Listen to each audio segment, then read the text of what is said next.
Well, it's another picture-perfect night for baseball in downtown Cincinnati, and the crowd rolling into Great American Ballpark. It's Game 3 of this 4-game series. The clubs have split the first two with the Diamondbacks in town to take on the Reds. And hi again, everybody. Alongside Chris Welsh, I'm Tom Brenneman. Welcome, as always, to Cincinnati Reds baseball. Chris, here we are. A little more than 2 weeks left to go in the regular season. We know about the magic number. Reds still 7 games up in the Central. But as you and I have talked a little bit about the last couple of nights, you start paying attention now to who the clubs might be that you'd play in the opening round of the playoffs, if you get there, and where you are as far as best record is concerned. Well, they're going to get there. There's no question about that, Tom. I mean, you have to have a historic collapse not to get there. But right now, as we take a look at the best records in the National League, right now the Phillies are the cream of the crop. 85-61, a couple of games ahead of San Diego, and then the Atlanta Braves, and then the Reds. You know what? It's very important, I think, and Dusty Baker knows this. He has told his ball club this, that you really want to finish out strong. You don't want to back into the playoffs. You don't want to be a team that gets in there almost by mistake, by the other team folding for you. So if you want any kind of idea of who play at the end of the year, you play your best baseball from here on out. Take a look at the calendar for the Reds. They have 2 more games on this homestand and that 3-city road trip. Well, you know, these are teams, the first couple anyway, that they've handled very well. They played well this year against the Houston Astros. They played well against the Milwaukee Brewers. When you go to San Diego, you know you're going to face great pitching. The Padres came in here in the very beginning of the year. A lot of people who saw them said they're going to fade. Well, they haven't faded because their pitching is that good, and they play especially good at Petco Park. That might be a preview of what we see in the postseason. You might be right. Will Homer Bailey get a chance to pitch in the postseason? He's pretty much pitching on display every start from here on out to try and win a spot. We'll talk more about him when we come back.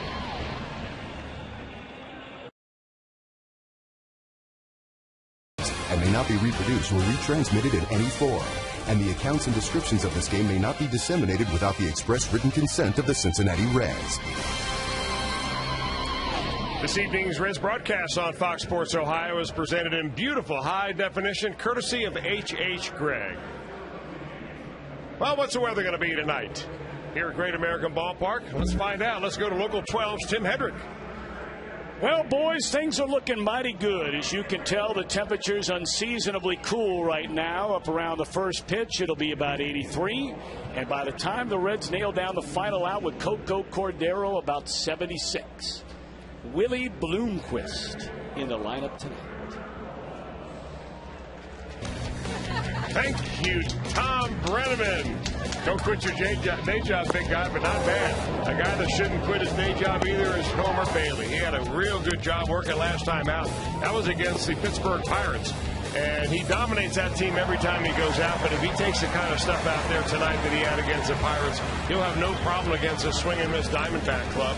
We'll see what happens to him tonight. Looking for his first win since August the 20th is Homer Bailey. And the Reds, Votto and company. We'll be swinging it when we come back.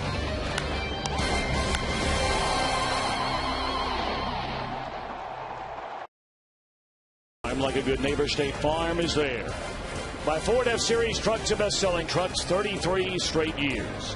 By Just for Men for mustache and beard, keep your edge. And by Skyline Chili.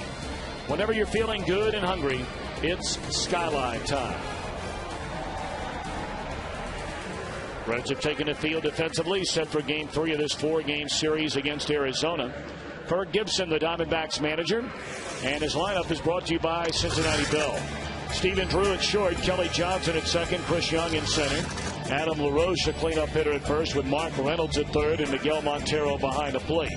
Brandon Allen in left field, Gerardo Parra in right. And Joe Saunders, a left-hander, is on the mound. Starting it for the Reds, his only start against Arizona back in 2007 is right-hander Homer Bailey. Well, Homer Bailey now 24 years old. He has already made 52 starts in his major league career, and he'll make start number 16 of this year. His fastball, you know, is straight but hard. He'll get it up there anyway from 92 to 95 miles an hour. And if you're thinking about what Homer is thinking about tonight, taking the mound, yes, his ball club is in command of the division, but he's pitching for a playoff spot. I'm not so sure that the Reds have decided yet who will be in that playoff rotation, and Homer Bailey wants to be part of it. He's looking for his first win since August the 20th. That was when the Reds visited Los Angeles, where he beat the Dodgers. Since that time, he's been beat up a couple of times, but coming off a very strong outing against the Pittsburgh Pirates in his last start. Well, you're not lying about that. 7 innings, 5 hits, 1 run, struck out 9, a career high. Let's take a look at the Reds on defense, presented by Ford. Stubbs in center, Gomes in left. Willie Bloomquist makes his Cincinnati debut after coming over from the Royals. Cairo for Scott Rolen, who has a sore back. Cabrera, Phillips, and Votto round out the infield, and Ryan Hannigan part of the battery with Homer Bailey. Talked about Bailey is only started against Arizona July of 07. And they have 4 of the 5 players that are left from that Arizona team in their lineup tonight. Those are the only 5 players left from that Arizona club that went to the National League Championship Series. Ball 1 low to Stephen Drew, and we're underway. Drew is one of them, along with Reynolds, Young, Ojeda, and Montero.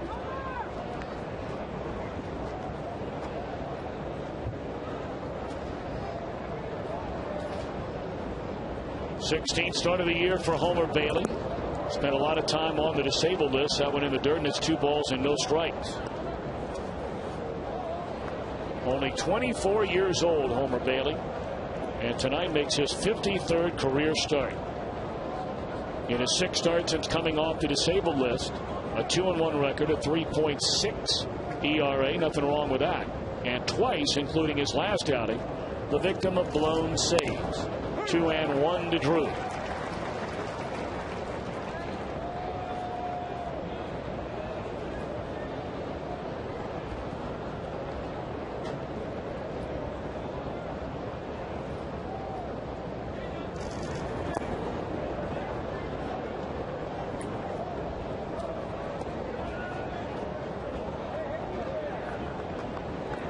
Drew at 275 has 12 home runs and 52 runs batted in. See what he's done over the last 10 games. And ahead in the count, 3-1. Bailey bringing it. Fouled out of play. Little off-speed pitch there on a 3-1 count. Kind of an interesting call for a guy that can get the ball up there in the mid-90s. As you watch Homer pitch, you see how slow and deliberate he is when he's over the rubber. Really gets his weight back. When he's at his best, he really loads up over that rubber before he goes to the plate. Line drive, base hit into right field. And another off-speed pitch from Bailey on a 3-2 count after the same at 3-1. You know, he just doesn't look right to me. I'm not sure what the deal is, to be honest with you, Tom, but he hasn't thrown a pitch yet that you would think that would be one of his fastballs. Those are his last 3 outings. The lower one there, obviously against the Pirates, that's a team that he really dominated. Pitched a shutout against them earlier in the year. But against the Brewers and then against the St. Louis Cardinals, had a pretty decent game going against the Cardinals before he gave up a home run to Matt Holliday, and the Brewers got to him pretty good. He could use another good outing against a little better hitting ball club tonight. Now Kelly Johnson looks at a strike. And who knows, that might be his fastball tonight. He just doesn't have it yet. You know, you really never know what you got out there. I think our radar gun from day to day is fairly consistent, so we can't say that, you know, that's the thing that needs to be tuned up. But his high right now as far as velocity is 90, and that's well below his normal average. In the air, straight away center field. Drifting back to get it is Drew Stubbs, and back to first base goes Drew. Johnson retired for the first out of the game.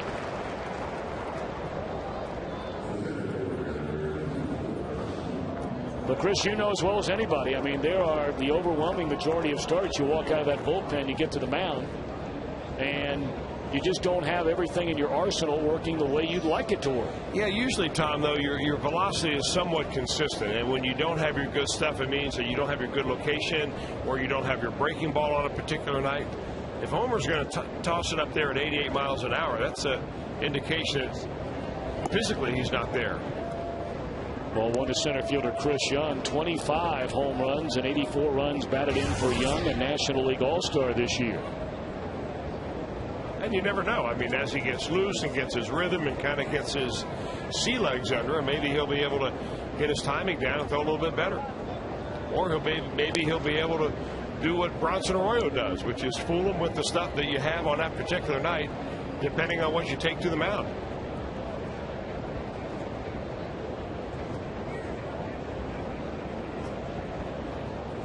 Clearly a problem spot for Bailey on the mound is being able to slow down the opponent's running game. And he's paying a lot of attention with that in mind to Stephen Drew over at first. Drew only 9 attempts all year, has been successful in 2/3 of them.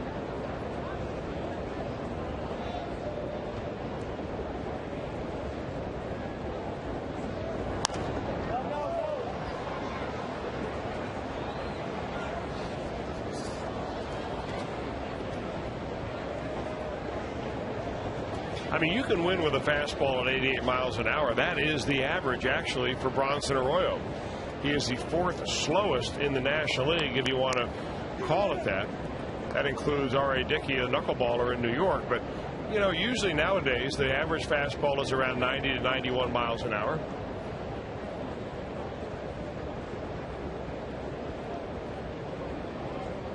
Kind of a good learning experience sometimes when you go out there without your good stuff and figure out how to adjust.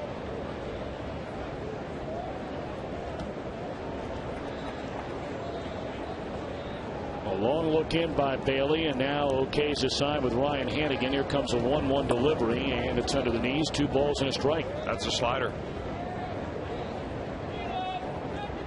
Told you San Diego lost earlier today, but they did win 2 out of 3 in Colorado.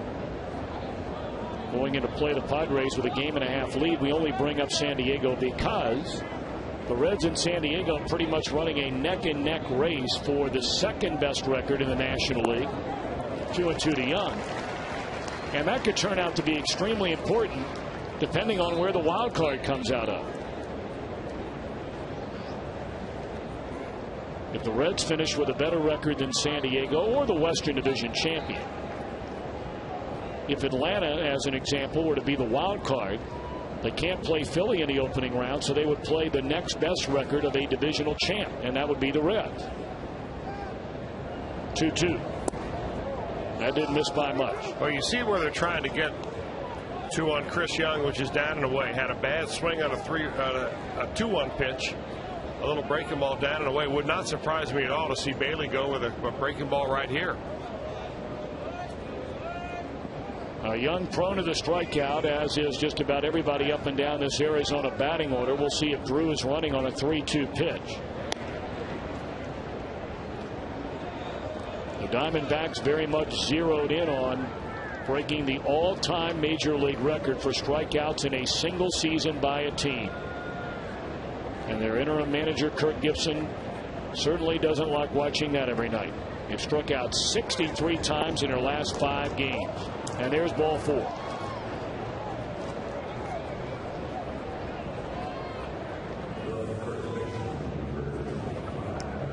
Well, Chris, we get a look at Willie Bloomquist in a Reds uniform for the first time tonight. Yeah, the Reds picked him up as an extra outfielder, hoping that he could do what he's doing tonight, which is get on in there instead of picking up for Jay Bruce. Chris Heisey's still a little bit knocked around and beat up, so Bloomquist is getting a shot. See Willie looking in there at Billy Hatcher. Billy stands at the very end of the Reds dugout and lets all the outfielders know where he'd like them positioned. Chris Spire handles the infield. He's at the other end of the dugout. 2-1 for Adam LaRoche. Grounded foul.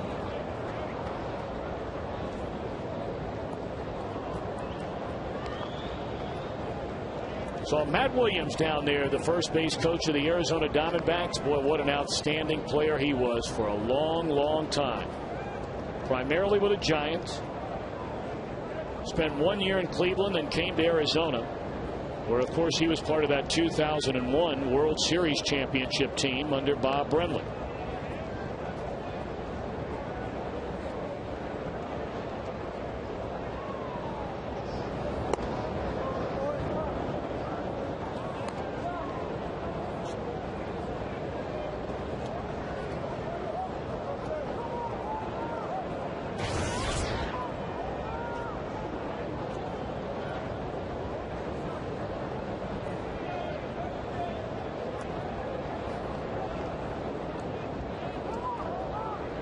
One on LaRoche, who's driven in 91 runs this year, and a fastball thrown right by him. 1 ball and 2 strikes on LaRoche. Yeah, good location right there. You come in on the left-hander. LaRoche is like a lot of them left-handers. They like that ball down and in.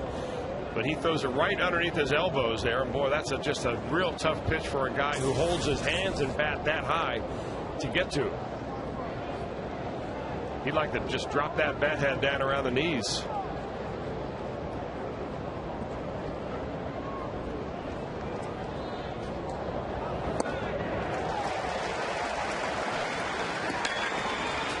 So gone swinging LaRoche. That's a fastball right down to Can.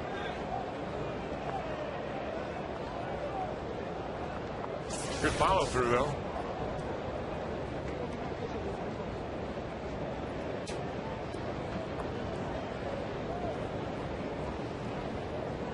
Now Mark Reynolds, who has struck out more times than any batter in the National League, closing in on 200. Of course, he set the major league record with 223 strikeouts last year, but this guy can hurt you. He does have 32 home runs and 84 runs batted in.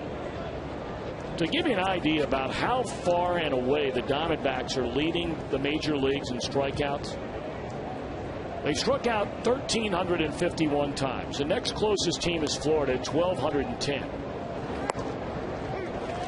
The Florida Marlins would have to go 5 consecutive games where every batter in their lineup struck out in every time to the plate in 5 straight games to catch the number that Arizona has right now. And that's not going to happen. Deep right center field, but Stubbs is there, and a nice recovery by Homer Bailey with 2 on and 1 out. Takes care of LaRoche and Reynolds. The Redlegs are coming back when we return.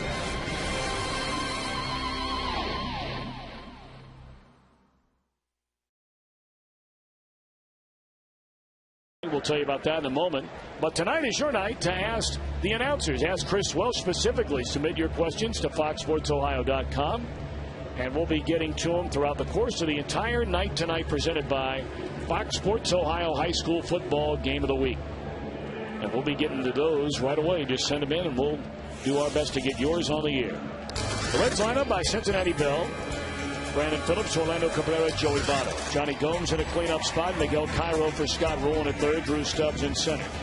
Told you Willie Bloomquist, his first start as a Red, out in right, followed by Ryan Hannigan and Homer Bailey against former Angel left-hander. Came over in the Dan Herron deal, Joe Saunders.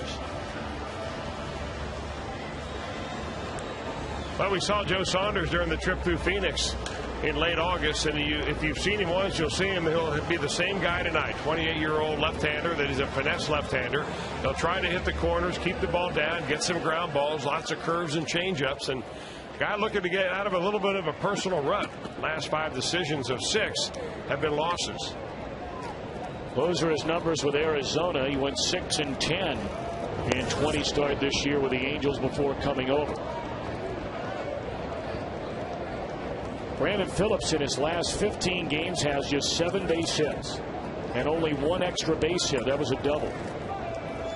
7 for his last 51. And trying to get healthy and be ready for October. I guess that begs the question, Tom, how long will Dusty Baker stick with Brandon in the leadoff spot? I mean, the team is looking to avoid its 8th loss in 11 games. Going back to the last trip they had, and they're not getting a lot of spark at the very top. It's a good thing that Cabrera has come back and into active playing and swinging the bat the way he is. Unfortunately, Brandon just still looks a little bit out of sync. Well, the Reds got on their roll after they started the year at 7-11 as Brandon shoots one into right field, and that is caught by Parra. That's just tough luck hitting right there for Brandon. Take a look at Arizona on defense, presented by Ford. Young flanked by Brandon Allen and Parra. They'll go with Drew and Johnson, the middle infield. Reynolds and LaRoche on the corners. Saunders and Montero, the battery. But after the Reds started 7-11, they went 23-9 in their next 32. And that's when they made the initial shift, major shift in the lineup. The first 18 games of the year was primarily Brandon Phillips batting cleanup, Drew Stubbs leading off, Cabrera batting in the 2-hole. Then all that changed. Stubbs was dropped down 7 or 8 depending on the night. Cabrera went into the leadoff spot. Brandon Phillips went to the 2-hole, with Rowland moving into the 4 slot. So do you think about maybe going back that way again? Well, I don't know. If you take a look at the last two at bats for Brandon Phillips.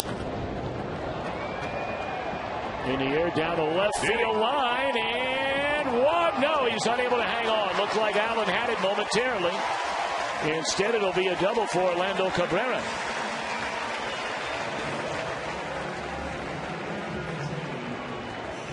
Brandon looking down the left field line like maybe he had a chance to see this ball go on out of here, and it nearly did.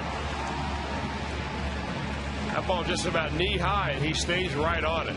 Just kind of got his bat out there ahead of time. Brandon Allen got there in time. Looks like for a moment that he was going to be able to make the grab. But he never really touched it and had control of it. So the Reds get something going with a double by Cabrera. Cabrera now 10 for 19 in his career against Joe Saunders. Here's Joey Votto. 321 batter, 34 home runs, 103 batted in. We're getting back to the comment on Brandon. We'll finish it after this. That, you know, he hit a ball hard last night in his last at bat, and he hit a ball hard to right field again. So maybe that's a sign of him beginning to center the ball a little bit. Certainly hope so. Then you will never have to worry about any kind of lineup changes.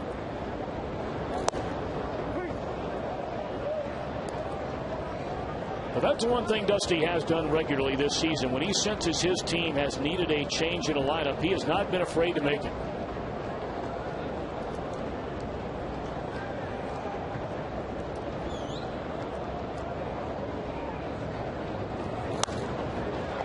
One hopper. Reynolds will look the runner back to the bag and throws in the dirt, and LaRoche able to pick it out of there. 2 outs in the inning. I'll tell you what, when you're playing third base with Joey Votto up, you better be just as ready as you are as if you're playing the first baseman. That ball, a one hopper to Mark Reynolds. He checks Cabrera, and then he kind of lobs the ball over there. Man, oh man, we get so spoiled of watching Scott Rowland day after day hit Joey Votto in the chest with a throw that we forget what it used to be like when you have an ordinary third baseman down there. That's not an easy throw. That's all the way across the infield. That's what I was talking to Matt Williams about before the ball game today. Matt Williams was a lot like Scott Rowland in that regard. Great position with the body. Use his feet. Yep.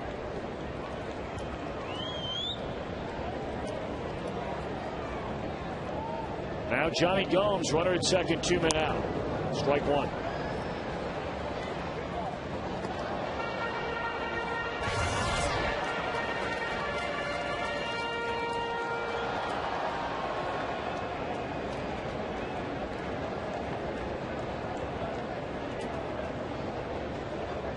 Johnny had a rough time of it last night. Of course, everyone else by and large did too.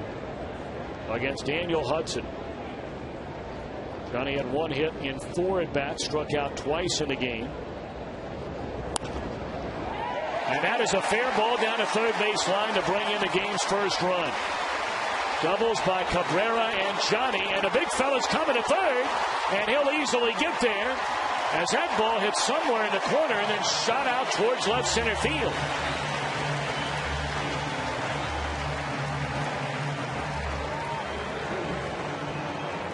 Now Mark Reynolds down there talking to Jonny Gomes right now, saying that ball was hit so hard I had no chance at it. In fact, I didn't even make a try. Right inside the line, maybe even kicked up some chalk right there, and it'll battle around the corner. Brandon Allen's being tested. Somehow that ball got away from him, and it goes all the way into left center field, and Johnny will scoot into third.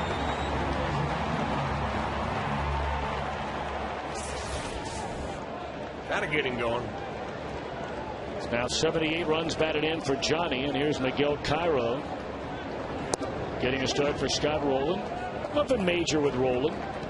Had a little stiffness in his neck, upper back area. Of course, Dusty's been very good at picking spots for Rowland pretty much the entire year. And I would imagine if all things being equal, he may get another day off tomorrow.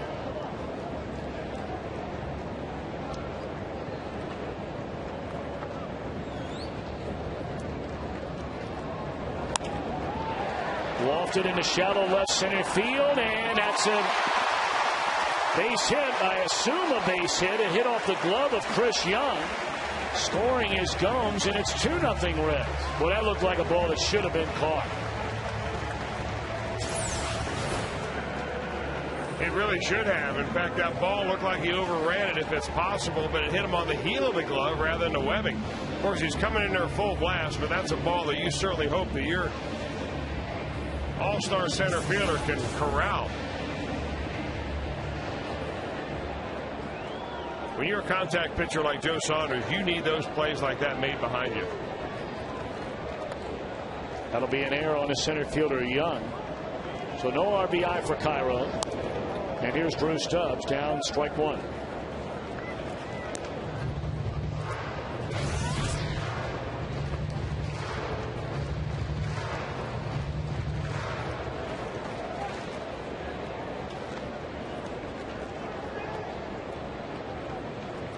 Oh, and 1 to Stubbs. Breaking ball and a good one.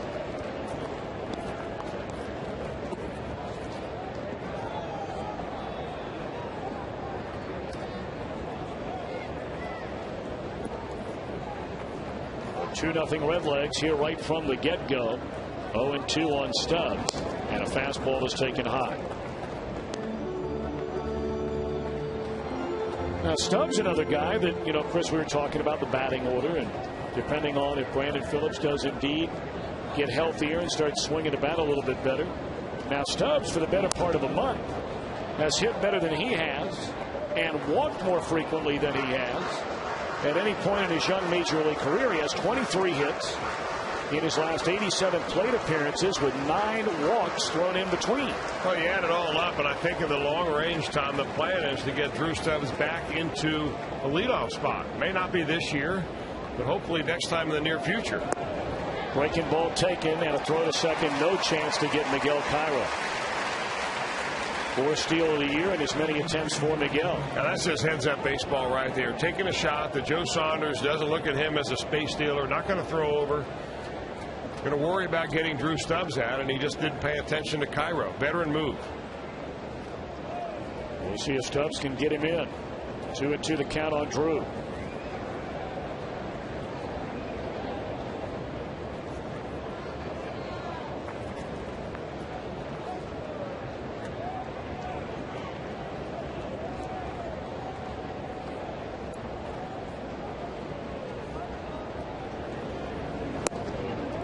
Fastball off the inside corner. The count is run full to the Reds center fielder. Not bad numbers right there, considering his overall season average is in the mid-240s. So about 55 points higher with runners in scoring position. Barely got a piece of it. We'll do it again at 3-2.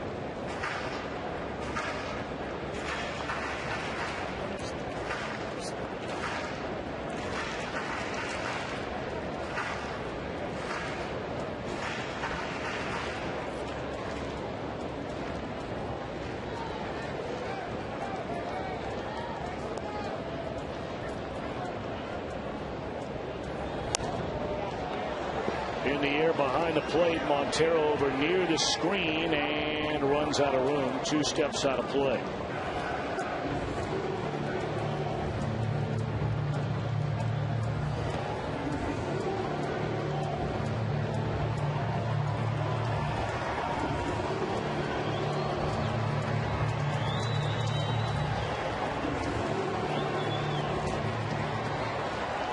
Eight pitches thus far in this at bat.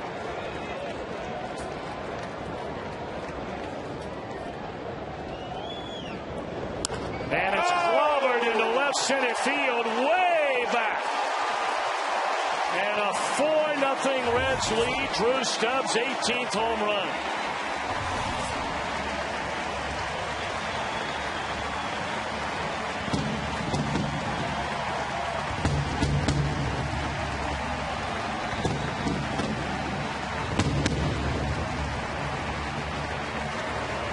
No doubt about that one. The second and made contact. Now, we told you that he's just about a 300 hitter here in the month of September.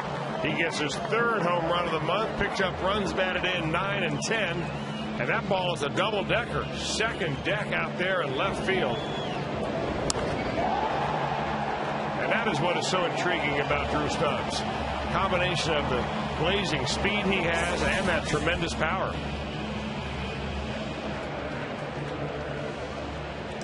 Despite the low batting average, despite all the strikeouts, for a guy playing his first full year in the major leagues, Stubbs is going to hit 20, 22, 23 home runs. He's going to knock in anywhere from 75 to 80 runs this year.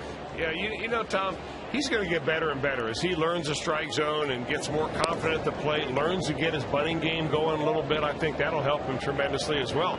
He doesn't even have a bunt hit this year, I don't think. So you start adding that to his arsenal, and this kid's going to be a complete player. Willie Bloomquist bounces one up the middle, and this will be a base hit.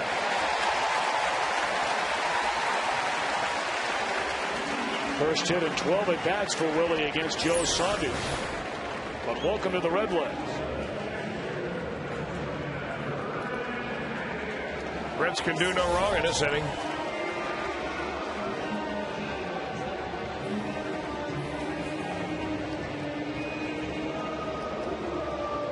Saunders only hung around 2 1/3 innings his last start, gave up 7 runs, 4 of which were earned runs. And here in 2/3 of an inning tonight, has given up 4 more, so that's 11 runs in 3 innings of work. His last start against Colorado, the Reds know all about getting kicked around in Colorado.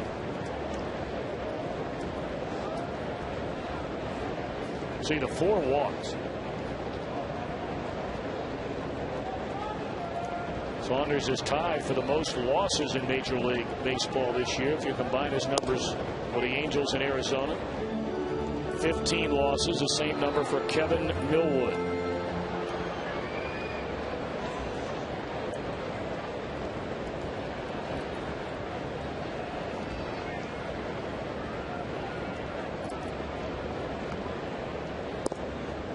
Ryan Hannigan, the 8th Red at bat in this bottom of the first inning. It's a 4-0 lead.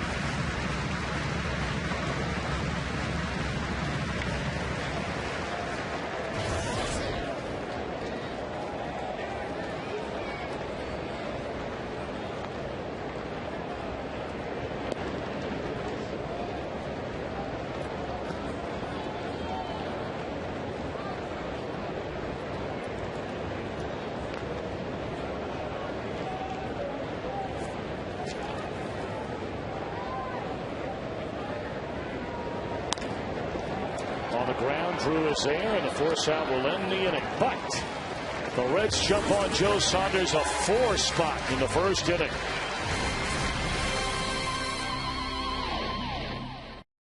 Oh, 1-800-ELK, Ohio. Homer Bailey in between innings. Chris, we wondered if he was okay tonight. And after a lengthy conversation with manager Dusty Baker, Paul Lassard, the Reds trainer, along with pitching coach Brian Price, having a few words with Homer Bailey.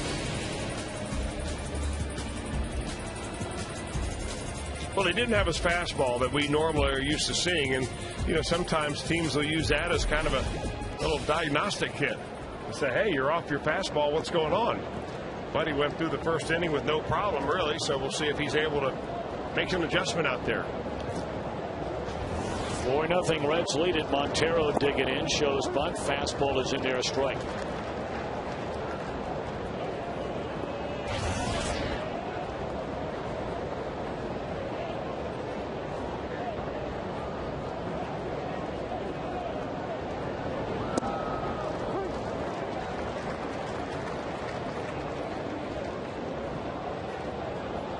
Montero at 281, 9 home runs, 41 batted in. He'll be followed by Brandon Allen and then Gerardo Parra in the Arizona second inning. And still that fastball consistently, regularly 88, 89 miles an hour.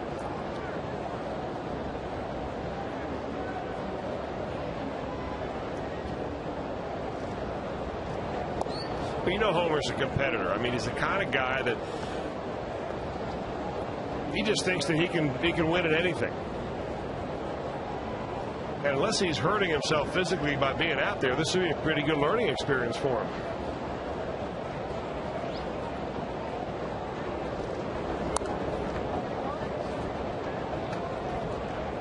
Because when you cannot rear back and throw 95 miles an hour or better, you've got to be able to spot that baseball every time you let it loose. And that's when you really learn about the art of pitching.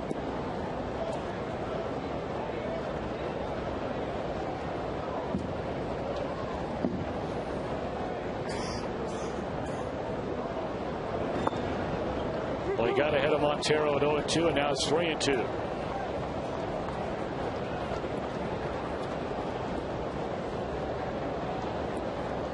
That's Paul Janisch. Oldest trick in the book. Bruce has got him. Loving it. Gone swinging is Montero. It's 2 strikeouts tonight for Homer Bailey. So how long do you let him go? All night? Oh, absolutely. He's already been documented on TV, so he may reach up there and take his hat off, and by that time it'll be good and sticky. Would you ever let a guy run on the field with it? I mean, say Janisch comes in later as a defensive replacement. Would you let him maybe take about 5 steps out of the dugout, or maybe get out to short if they're throwing the ball, you know, some grounders in between innings, and then finally walk over to him and say, hey, big fella, you might want to get that off your hat? I think everything you can get. I'm with you all the way. Absolutely. Milk every laugh you possibly can. So you and I would have fun down there. Oh, yeah. At everyone else's expense. Believe it. Right. And what they do in the dugout is mild compared to what they do out in the bullpen. I mean, it's like kids play. Really? Like they do some of those things down at the baseball heaven. Fantasy camp? Yeah. The hot foot being one of the more favorite tricks. Well, we understand Jay Bruce just got another piece of gum. So Mr. Janisch may have another one up there shortly.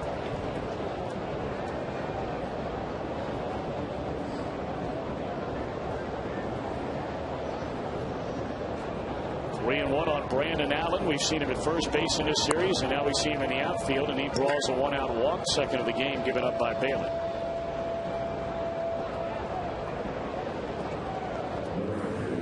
Allen, the first baseman by trade, but they're giving him more and more playing time in the outfield at the minor league level. Now a 7th game this year out of left field with a big league club. We saw him have some problems on that ball hit by Jonny Gomes in the bottom of the first inning. Now Parra at 252, 3 home runs, 26 batted in. Parra swinging a bat very well right now, getting regular playing time. Over the last 3 weeks, hitting up over 320. This guy can give you a shot in the arm. What little we've seen of him, you know, we don't see him enough to say whether or not he would be an everyday player. But, you know, game here, game there. There goes a second one on the top of Paul Janisch's hat. Yeah, but it fell off to his right shoulder. It was an error on Bruce on that one. He had it up there. Well, he's going back to the well. You got to wait to get the bubble nice and dry. Where that way it gets sticky. So you put it on there, it doesn't roll off. He needs a little veteran help in there. You can see a look of utter disgust on Jay Bruce's face. Oh, now Janisch, he caught the trick. Doggone it. Because I don't know who did that, Paul. But if I find out, he's in trouble. Let's go down and get him. Nothing better than sophomore behavior. Oh, yeah. You can find a ton of it down there. The deeper the dugout, the lower the humor. There's a lot of it up here. Mostly on your end. Yeah, that's true. About out of play.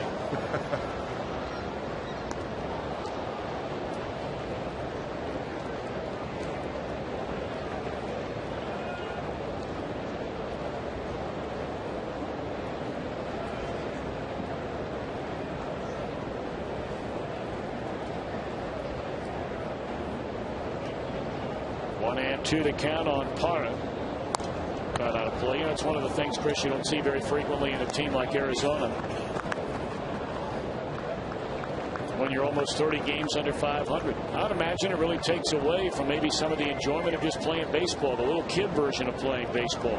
Well, we all know that Kirk Gibson is a guy that would not take too kindly to that kind of action in the dugout, especially with his team being where they are in the standings. This guy is no nonsense at all. I'm not saying that Dusty Baker condones that, but they've both been around long enough to know that guys are going to amuse themselves one way or another. But there's a story, of course, when Gibson came over to the Dodgers, was playing in a spring training game. And he wasn't in the starting lineup, and they put him in later in the game, and someone filled his hat with shaving cream. And he put his hat on, and of course shaving cream went spraying everywhere, and everybody laughed and thought it would be funny, and he wanted to fight. He said, hey, let me tell you what, we're here to play baseball, not goof around. Because if you want to win this thing, we got to start preparing right now. And he brought a level of seriousness to that ball club that wasn't there previous to him being there. Of course, it all ended with that dramatic home run he hit in Dodger Stadium off of Dennis Eckersley. Game 1 of a 1988 World Series.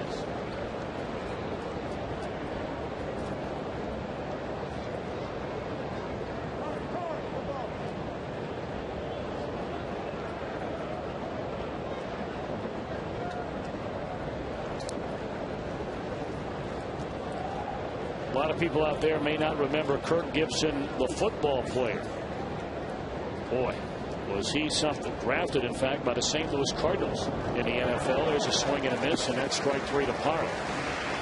Former wide receiver is Kirk Gibson at Michigan State.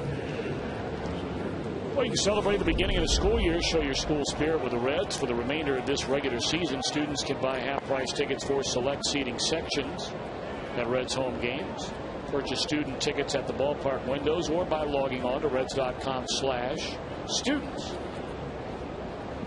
Third strikeout for Bailey, and now to pitcher Joe Saunders. Reds lead 4-0. We're in the second inning.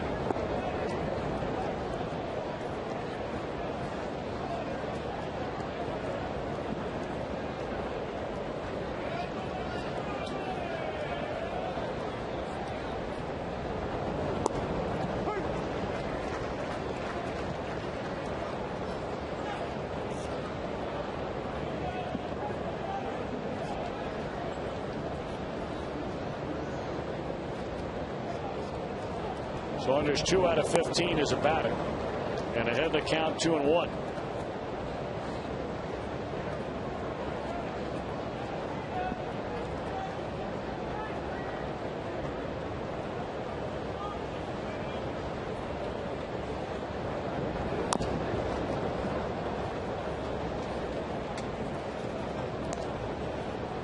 We'll have tomorrow's game for you right here on Fox Sports Ohio. Originally, we were not scheduled to have that one on TV, but now we are.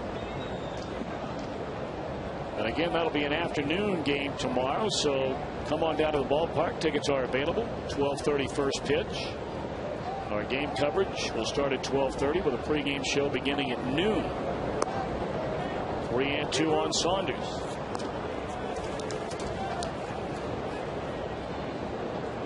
Edinson Volquez will start, coming off his best outing at the big league level this season against Arizona right-hander Rodrigo Lopez. 3-2 pitch. Wow. Walked it. I don't think there's any debate about it. Something is not right tonight with Homer Bailey. I don't think there's any question. I agree with you 100%, Tom. We just don't know what it is. Obviously, the Reds would never leave him in there if he had any chance of hurting himself. Thrown 27 strikes, 20 balls. And again, going by velocity, it's just not there from where we've seen it before.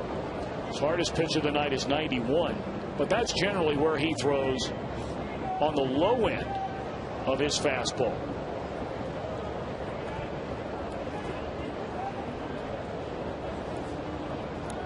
Stephen Drew single to right field his first time up. Breaking ball in there, strike.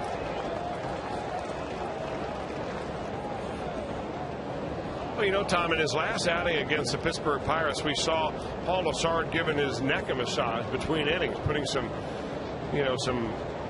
hot balm on there, whether it's Capsulin or Bengay or something like that, that kind of loosen it up a little bit. Looks like he's got that same thing working right now. You can see the skin kind of red, maybe inflamed from the balm, and maybe that's the whole issue.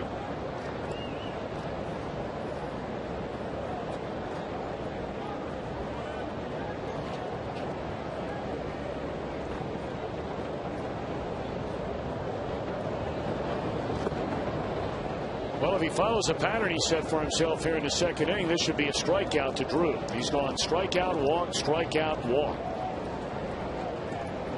1 ball and 2 strikes on Drew.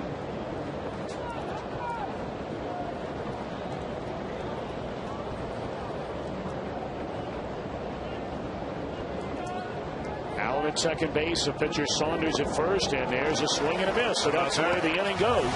3 strikeouts, 2 walks.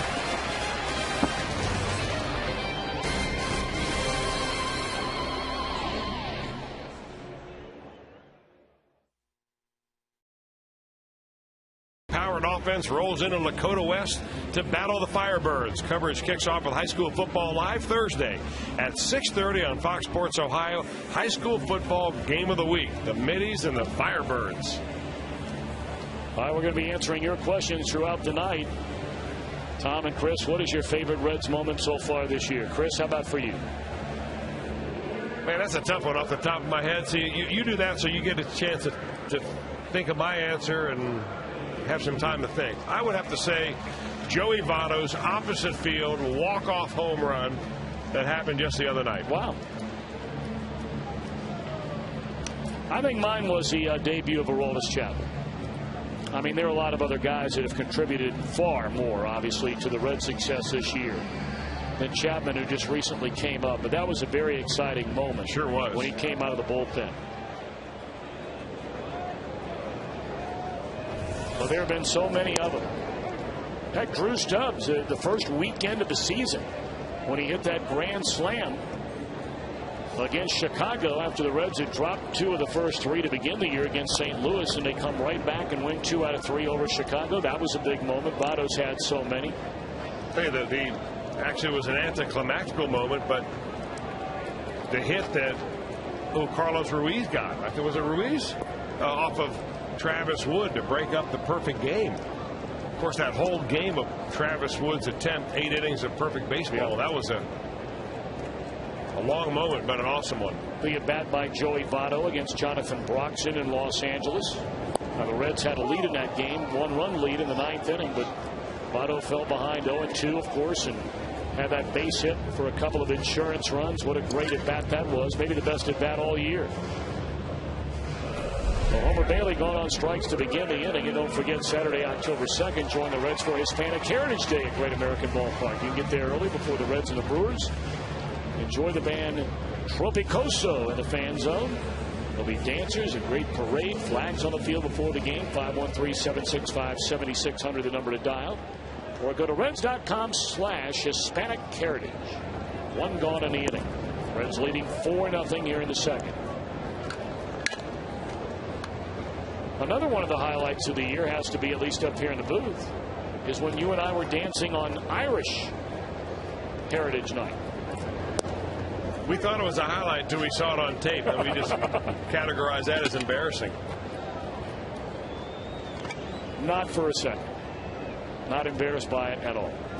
One thing we've been eliminated from is Dancing with the Stars after that audition.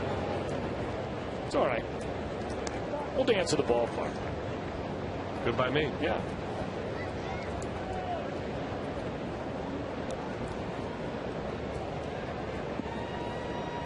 Brandon Phillips lined out to Parra in right field his first time up. 3 balls and a strike. A 4-run first inning, a 1-out double by Cabrera. He scored on a 2-out triple by Gomes. Cairo reached on an error, scoring Gomes. And then Miguel scored on a 2-run home run by Drew Stubbs. Hit hard again into right field, but Parra is there for out number 2.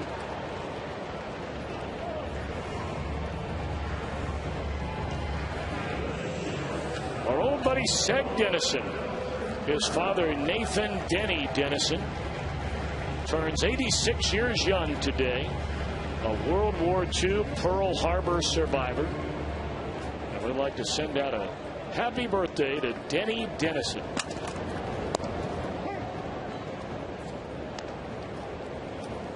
And also Marvin Carey from Springfield. 98 years old today. 98 is Marvin Carey. And we are told everybody knows not to bother Marvin when the Reds are on TV. That-a-way, Marvin. 98 years old. How about that? Distractions to a minimum. Happy birthday to you. Indeedy. And happy birthday to my sister Barbara up in Columbus, Reynoldsburg area. Barbara Welch Poplis. Happy birthday to you, Babs. Indeed. I get the Reds games up there on Fox Sports Ohio. Does she watch you regularly? Or actually, her birthday was yesterday. I feel a little bad about forgetting yesterday. I know I had a note written down, Babs. I'm sorry. Nice. Same old forgetful brother that you grew up with. Yeah, I'm with you.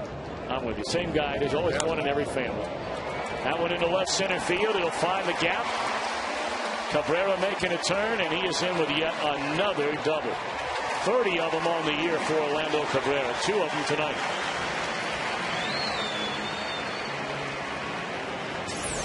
You wonder, Tom, if maybe for Orlando Cabrera, pulling that rib muscle, missing so many games on the disabled list, gave him the kind of rest that he really needed. I mean, he was playing every day, and he and Brandon would seem like they were getting worn down. You never want to get hurt to get your rest, but I mean, he's come back with just fire in his eyes.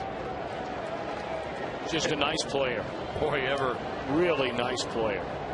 And has been for a long time. And you know what? Any ball club in Major League Baseball could have signed him right up just about to the end of spring, or the beginning of spring training. Well, what an addition he has been to this team.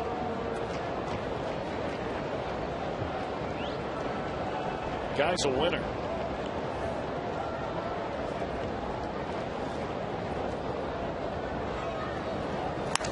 Votto, broken bat, base hit to drive in a run.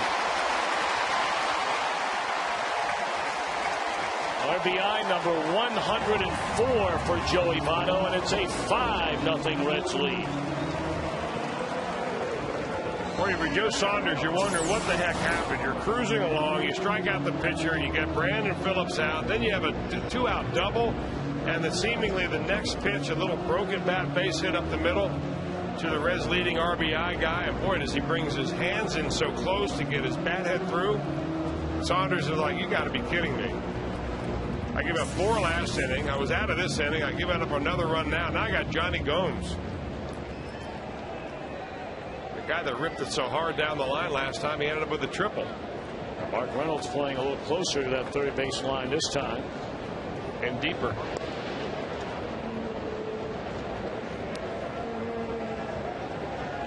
Philadelphia again jumping all over Florida. Man, the Phillies are rolling right now.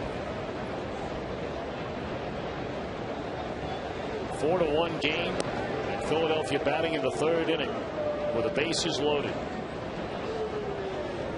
That is a team that everybody wants to avoid until the latest possible date when the playoffs come around. Not to say they can't be beat, but they've won back-to-back National League pennants, and a forced play will end the inning. Reds get another run and lead as we go to the third, 5-0.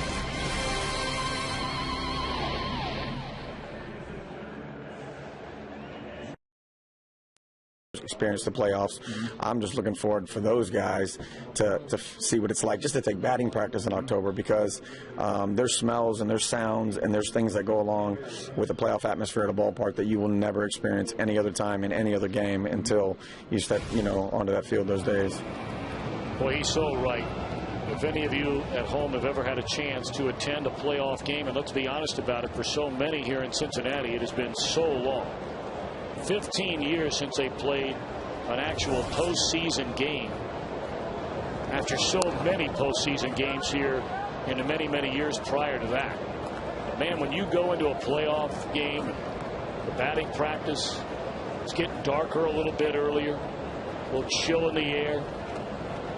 It's a whole different world. And it's starting to look more and more by the day, although nothing is certainly cemented as far as that is concerned, but starting to look more and more, Chris, like these young Redlegs are going to get that chance this October. No, there's no question about it. I'm not so sure why everybody seems to be avoiding the obvious. I mean, I know that you don't want to jinx your team and all that, but I mean, magic number at 12 right now. Yeah, I only bring it up because there's a base hit by Kelly Johnson to begin the inning, just because it was recently as 3 years ago where the New York Mets had a 7-game lead with 19 to play and lost that lead to Philadelphia. All right, Chris, here you go. If the playoffs started today, what do you think the Reds' rotation would look like? Well, if you're going to use 4 pitchers in your rotation, I think they'll go something like this. Probably Arroyo at the top, Johnny Cueto, Travis Wood, and you may want to put Wood in between Cueto and Arroyo. Don't know about that. And the 4th one, I think we're looking at a pitch-off. Might be Homer Bailey, could be Edinson Volquez. I don't know if Aaron Harang is still getting consideration or not. He's out in the bullpen right now, so my answer to that is probably not.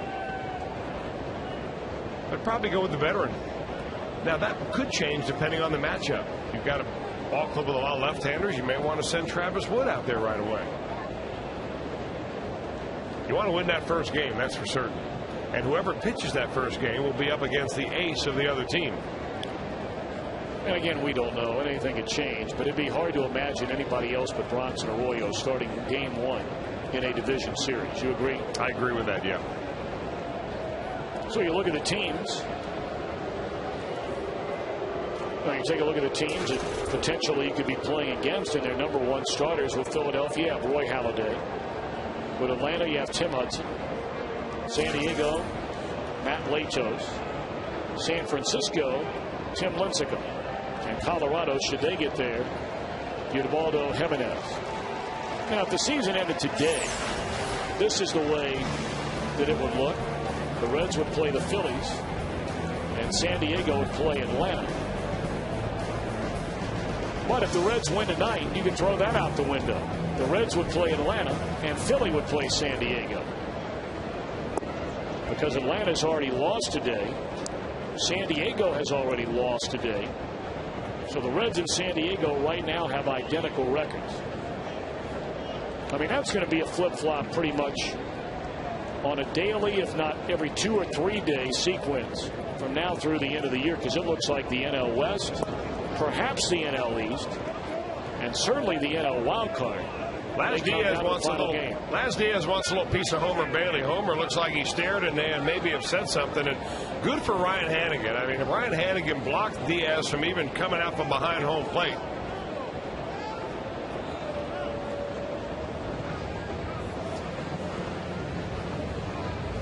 We're not exactly sure what he said or what's going on, but Brian Price is going to go out just to try to settle everybody down.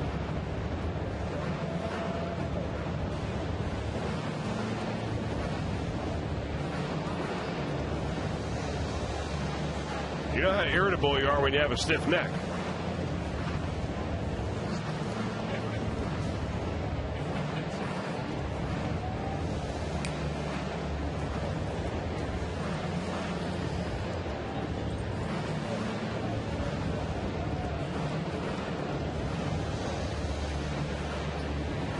Well, getting into any kind of stare down with an umpire is a no-win situation.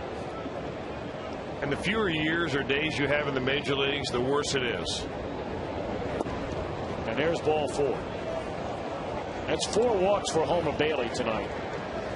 And I can't remember any of the 4 having a lot to do with pitches that he felt were strikes and the umpire called balls.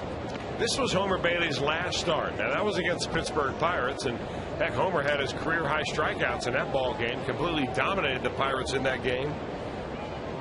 7 innings of 1 run, 9 strikeout. Baseball did not walk a batter. A little different tonight.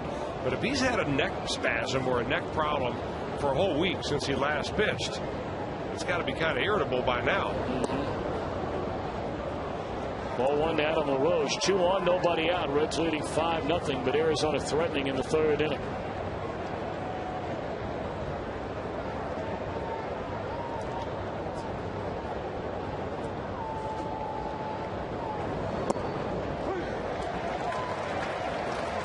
Reds have action in their bullpen already.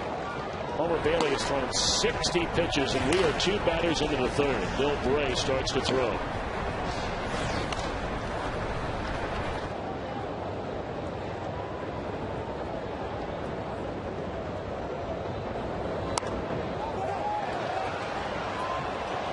in the air behind the plate and out of play.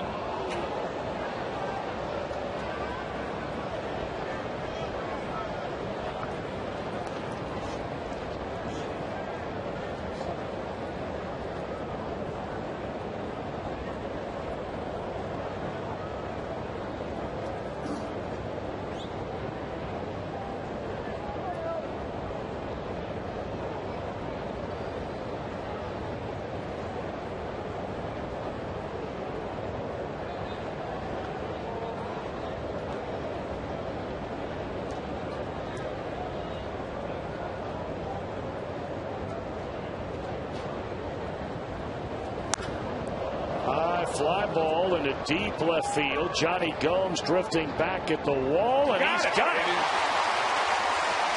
Nice play by Johnny, and the runners stay put.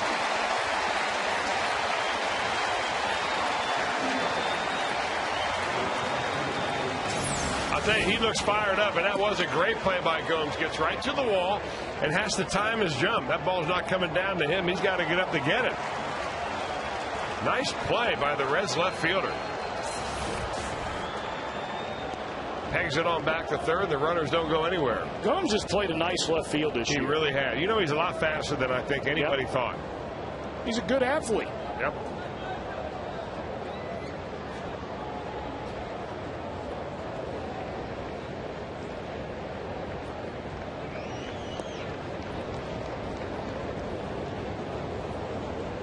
Ball one to Mark Reynolds.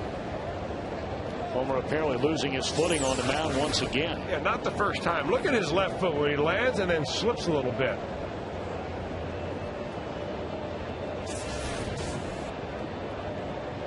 He did that on the strikeout to Gerardo Parra in the second inning.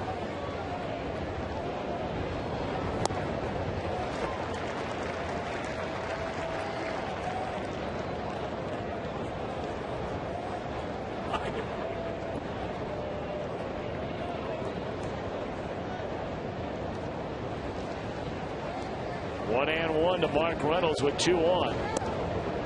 And a breaking ball misses away. 2 balls and a strike on Reynolds.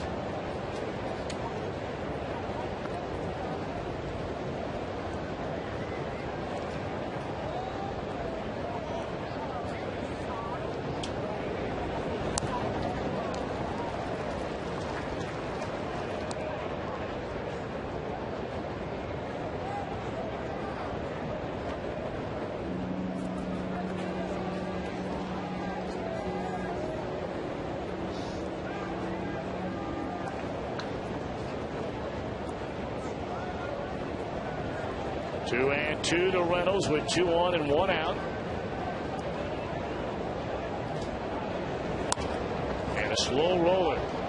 Charging the shortstop Cabrera. No way to get Reynolds. That'll be an infield hit to load the bases for Miguel Montero. Homer made a nice pitch, but it turns into an infield hit. That was a breaking ball after throwing a couple of fastballs right by Mark Reynolds. It's a good one, too. Down and away, Reynolds somehow puts his bat on that ball after swinging through 2 that are right down Broadway. And he ends up with a base hit and an infield variety. How about that?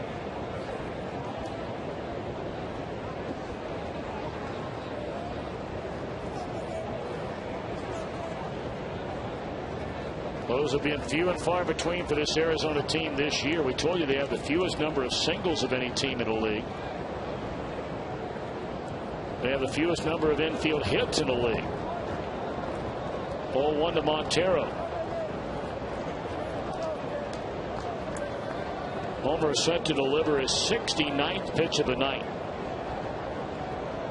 He has struck out 4. He's walked 4. He's allowed 3 base hits. And they're loaded with 1 out for Montero.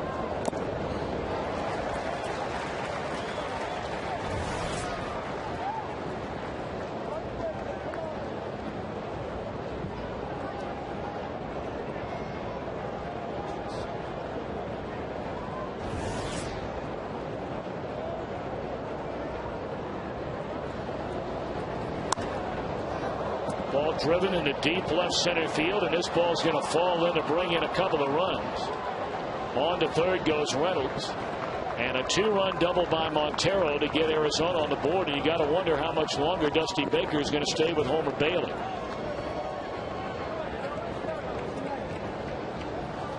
He's got the left-hander Maloney.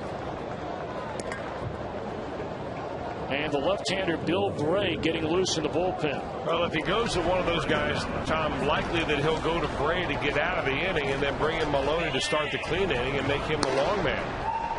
At least that's what Dusty has done in the past. I'm sure they've asked him before he warmed up, when he got to the ballpark today, when he went down and warmed up in the bullpen, after each inning, are you okay? Are you okay? I think the guy realizes that this is an important start for him. This and the next couple of starts he has before the end of the season. He probably feels like he has missed enough time due to injury. That shoulder injury is what sidelined him for a couple of months. So they're at second and third. Arizona trying to get back in this thing. Brandon Allen, the batter, looks at ball one low. Reds got 4 in the first, 1 in the second for a 5-0 lead. Now it's a 3-run lead, and they're a pair of runners in scoring position. You know, the other thing outside of your starting rotation is just because guys don't make it as a starter doesn't also necessarily mean they're going to be in the bullpen in a postseason roster. I mean, let's be honest about it. The way Sam LeCure has pitched out of the bullpen for this Reds team since being brought back up, 3 more innings of 1-hit shutout baseball last night. I mean, of all the options you might have to keep a long man, generally you don't need one of those in a postseason, but sometimes you do in case you have that one ugly game and you don't want to chew up your bullpen for the rest of the series. LeCure certainly has had a lot more success pitching in that role than all the other guys that are starters right now and might be asked to go in that role. Well, the only guy you think that might be asked to go in that role, I would think, that as a starter, because I would think there would be Mike Leake.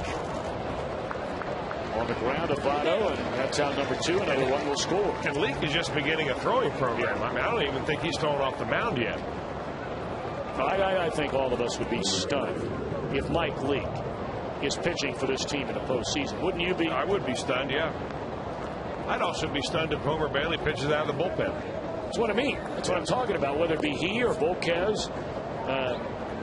I think the one thing that they would like in the postseason roster, and I don't know, I haven't talked to Dusty specifically about this, but every manager likes to have a little more balance in their bullpen. And the fact that they've got 3 left-handers down there, you know, Rhodes and Bray, and of course Aroldis Chapman, gives you a lot of options when you come to the postseason. You can start burning your left-handed pitchers early in a ball game if you have to bring somebody in to get out of an inning. You don't have to wait till the 6th or 7th inning. Poyer will be intentionally walked so that Bailey can face Joe Saunders and try and end this 3-run Arizona 3rd inning. 5th walk of the game by Bailey. The first intentional pass.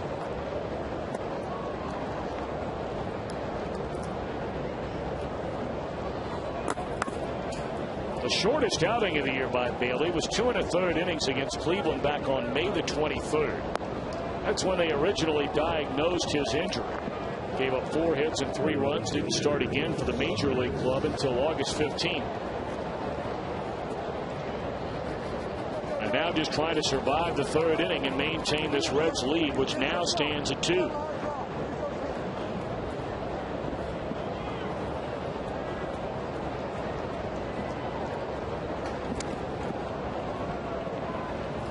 But in all fairness to Bailey tonight, and Chris brought it up from the very beginning of the game, just based on velocity and what we knew about the stiffness in his neck his last start against the Pirates, he clearly is not pitching at 100% in this game tonight. You know, the other thing you got to consider, if you've got a stiff neck and you can't throw you with your normal velocity, you can't get your normal release point. So you're not being able to throw the ball where you want to at any speed.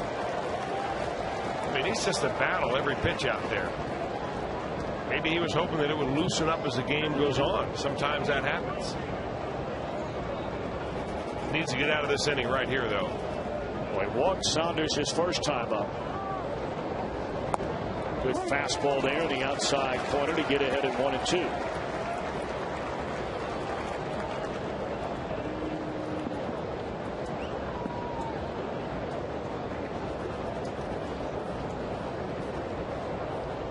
So now Bailey trying to end this third inning. A 3-run third for the Diamondbacks. 2-2. Bailey threw 71 strikes of his 109 pitches in the 7 sensational innings against the Pirates over the weekend. And that'll end the inning. Arizona gets 3, and the Reds' lead is 2.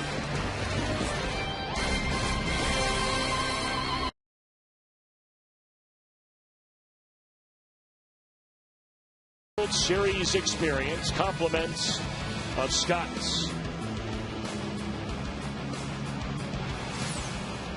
Well, look who's here tonight. The hit king, Peter Edward Rose. What a special night it was Saturday night, Chris. It was a great celebration Saturday. I mean, one of the better ones we've ever seen, Tom. And the interesting thing was, other than the scoreboard interview that Pete talked, and he was essentially talking to the fans of Cincinnati that night, there was nothing said on the field. Bob Castellini went out to give Pete a plaque, and he saw his sons come out. Pete Jr. and Ty, some of his former teammates and guys that played for him. Even had Secret Service escort around the ballpark.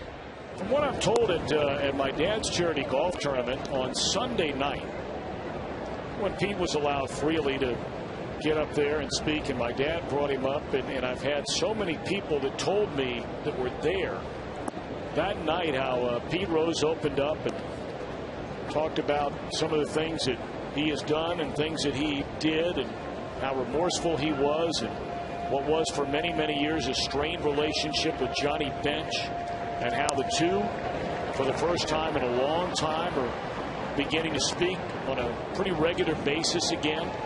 And how, Pete mentioned, I guess, up there the other night, the year that Johnny Bench was inducted into the Hall of Fame, it was overshadowed by the investigation which was taking place on Pete Rose.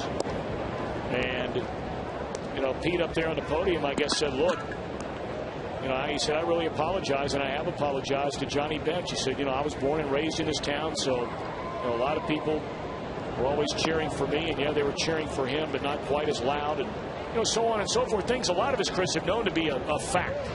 I mean, a lot of people don't want to talk about it, but Pete was the one who brought it up.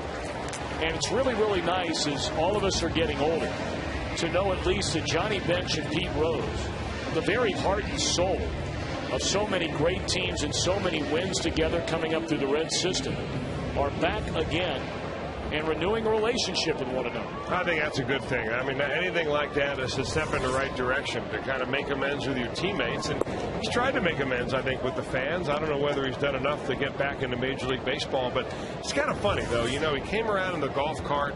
He got off the golf cart, went over to first base, surrounded by his teammates, got back in the cart, took off, and now we see him. We saw him in the owner's box the other day, signing autographs down here. And a friend of mine said the other day, and he's a very perceptive guy, said, you know what, Pete's in jail. I mean, he's in autograph jail. Everywhere he goes, I mean, he can't have a venue in the Major League ballpark anywhere. He can come and go as a regular fan, but everywhere he goes, he's recognized and signing autographs. And that's become his life. And I thought that was pretty appropriately described as autograph jail. Kind of sad, really. It is.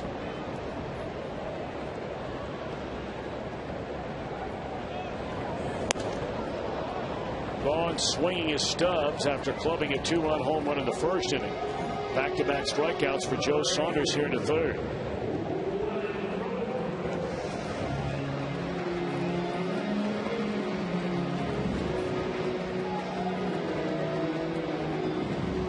We hardly had a chance to talk about Willie Bloomquist. He jumped on the first pitch he saw for a ground ball base hit. 32-year-old, originally drafted out of the Arizona State University by Seattle back in 1999 in the third round.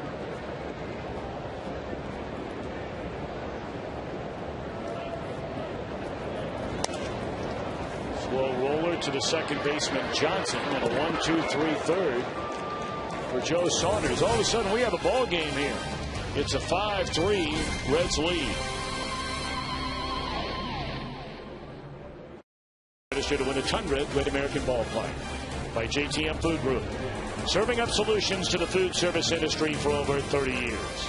By Geico, 15 minutes could save you 15% or more on car insurance. Visit geico.com or call 1-800-947-AUTO. And by GMC. We are professional grade. Along the banks of the mighty Ohio, Great American Ballpark, we played only 3 innings tonight. Reds have a 5-3 lead. The night is over for Homer Bailey. 3 innings, 4 hits, 5 walks, 1 intentional, struck out 5, allowed 3 runs, and now Bill Bray on to replace him.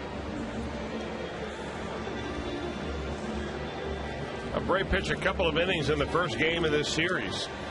A couple of very good innings in which he did not allow anything except a couple of strikeouts, making 3 strikeouts.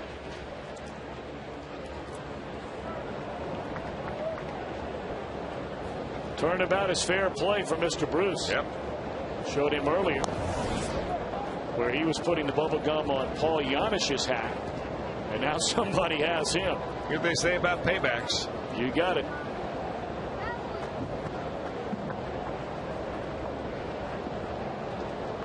I think Janish might be the guy that got him. He just took a peek up there on the top of that hat. He's loving it. They're all looking at him now. Well, you know Corky Miller's probably right in the middle of all that, right, Chris? He's been doing it for years. Yeah.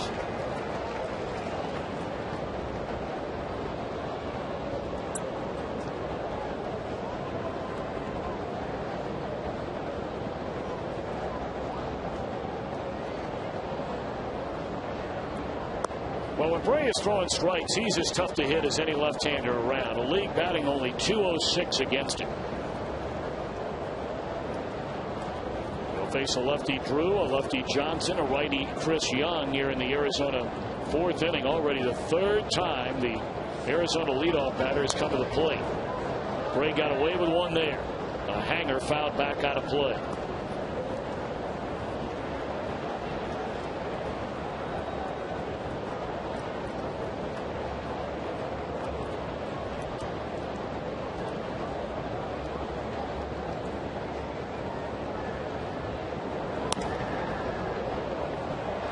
Look at Brandon Phillips picking it every night, every single night. You could fill an hour highlight film just in Brandon Phillips' defense.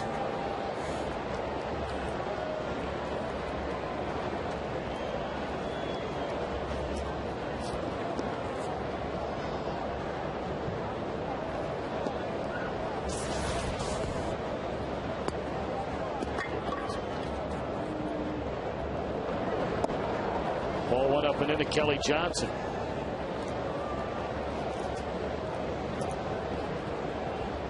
Going to take another question for those of you that have emailed them in tonight. Part of our interactive telecast. We've had 4 of them already this year.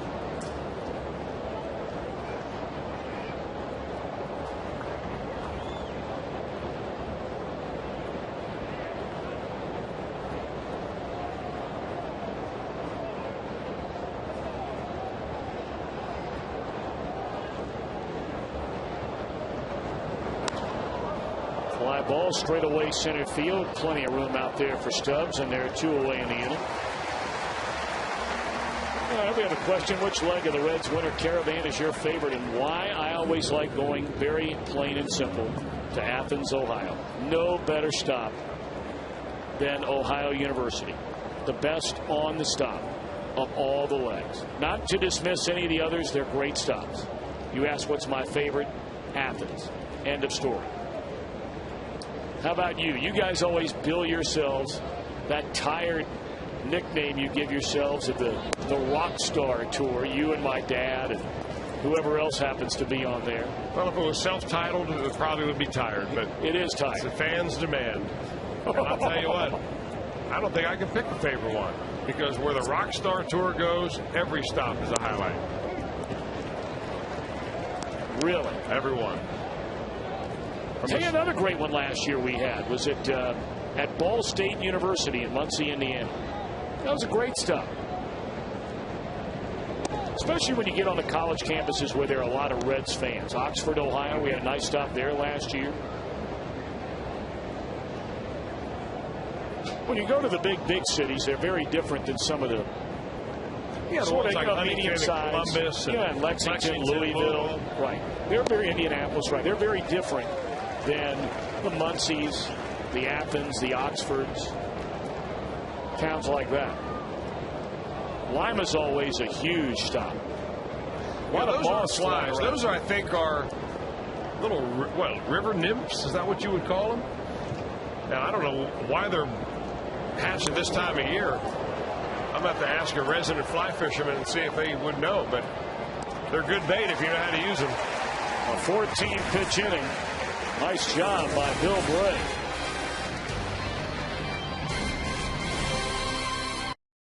Today, baseball everywhere. Those are river nymphs, we're told. There must be a big hatch, as you said, taking place tonight, Chris. And it only lasts a night, so if you're thinking about coming out to the ball game tomorrow, don't worry about it. That'll all be gone. Really? Yeah. I want to know where the birds are. Usually when the nymphs come out, the birds start flying around the light standards and they just fill up on them. Now, if there's some flying fish around here, they'd really have something to eat.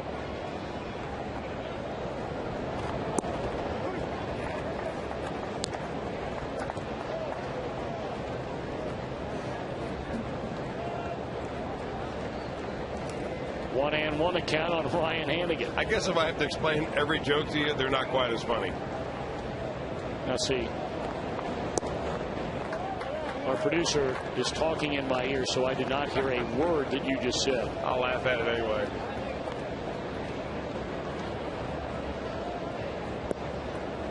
Reds leading 5-3 as they bat in the bottom of the fourth inning. Ryan Hannigan against Joe Saunders. In there, strike.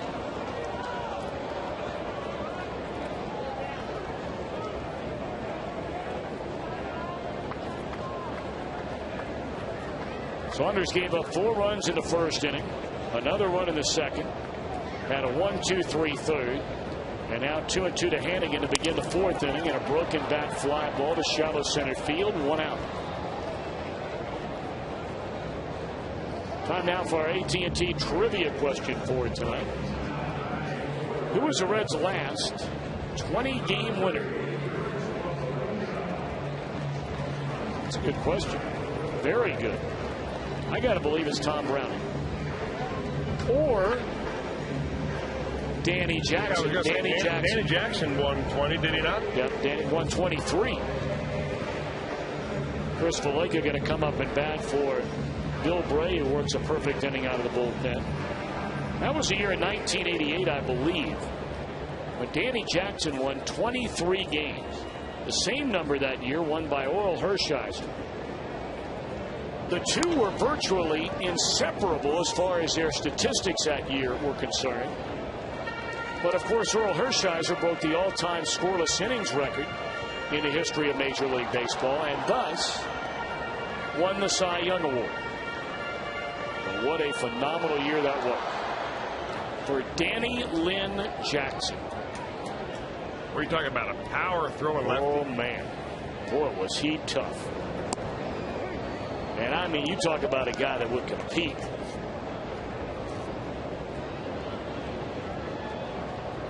He lives somewhere like in what, North Dakota or South Dakota, something like that now. I don't know. I always really liked him. A lot of people had a hard time getting along with him because he was such an intense guy. But for whatever reason, I found him to be a very pleasant guy.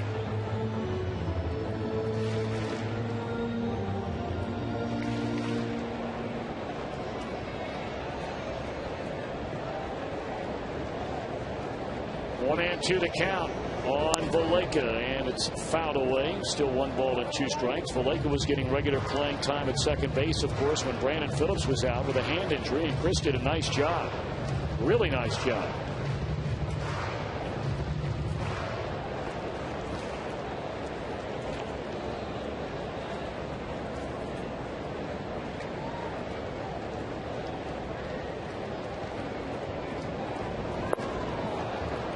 Good changeup down and away there from Saunders, and he strikes out Valleca. And we'll go ahead and answer our AT&T trivia question, since I believe we've already given you the answer. I think so. Yep, Danny Lynn Jackson, 23 of them in 88. Tom Browning, 3 years before. Of course, Jack Billingham was knocking on the door a couple of years, got to 19. Well, it's always great seeing him. He's come around a lot. What a He's down there in that fantasy camp. Yep. Robbing stab by LaRoche, and Brandon Phillips for a third time tonight has a would-be hit taken away. So a perfect fourth for Saunders. 5-3 Reds at the end of 4. Blast off the bat of Drew Stubbs, a 2-run home run in the first inning, giving the Reds a 4-0 lead. You know, we're doing a little digging around about these. We thought they were nymphs that are flying all over the ballpark tonight. As best we can figure, they are more accurately described as a mayfly. And we talked about a hatch and how they won't be around even by tomorrow, and that is not an exaggeration. The lifespan of an adult mayfly can vary from just 30 minutes to 1 day. The primary function of the adult is reproduction. How about that? You learn something every day sitting in the booth next to you, Tom. Thank you. The mayfly. Any explanation as to why we're seeing him now in the middle of September? We'll do a little digging. We'll lean over on Scott Studley Snyder to see if he has more information about the mayfly. He is quite the fisherman. He's been fishing along the Little Miami the last couple of days, and he might have an answer. Is that what those dynamite blasts I was hearing down there? Those are the ones that are being taken to court that you're hearing about down there. 0-1 to Adam LaRoche. Well, Bill Bray came in to pitch 1 inning and not to get out of an inning, but he did a nice job. 1, 2, 3 as he faced the top of the order. Matt Maloney now. Third pitcher of the night for Dusty Baker. 5th time overall for Maloney this year. He was up last year. Chris, you and I have talked about this young man many times before. There is a lot to like about Matt Maloney. Now, there are guys that probably have leapfrogged him. Not probably, there are. There are guys that have leapfrogged him that we've seen with a major league club this year, primarily Mike Leake and Travis Wood. But in the couple of starts when the Reds brought him up last year, especially again this year, there's a lot to like about Matt Maloney, and he is taking care of Adam LaRoche on 4 pitches to begin the inning. Well, I think that the Reds picked up Matt Maloney in exchange for Kyle Loesch. Maloney coming over from the Philadelphia Phillies in that deal. And there is a lot to like about him. He's got a good breaking ball, and he shows that right there. That's a curveball. He calls it kind of a slurve or slider, but it's more of a curve because it's slow. But he's got an excellent changeup that he uses quite well against right-handers. Deceptive with his fastball.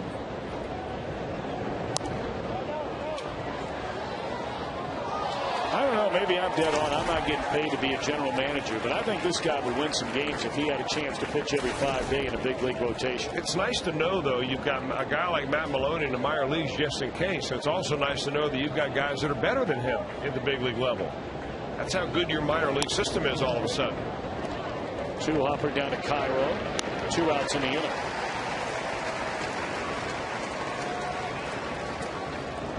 You know, if the Reds are looking to upgrade next year, and it's not too early to think about a little bit about next year anyway. You know, the one thing that they're missing out of this team, and they tried to get with it, trying to acquire Cliff Lee, was a #1 top of the rotation pitcher. And you could group a couple of players together, include a guy like Matt Maloney along with, I don't know, maybe Yonder Alonso if you don't think you've got room for him anywhere. You may be able to snag a pretty good pitcher in return.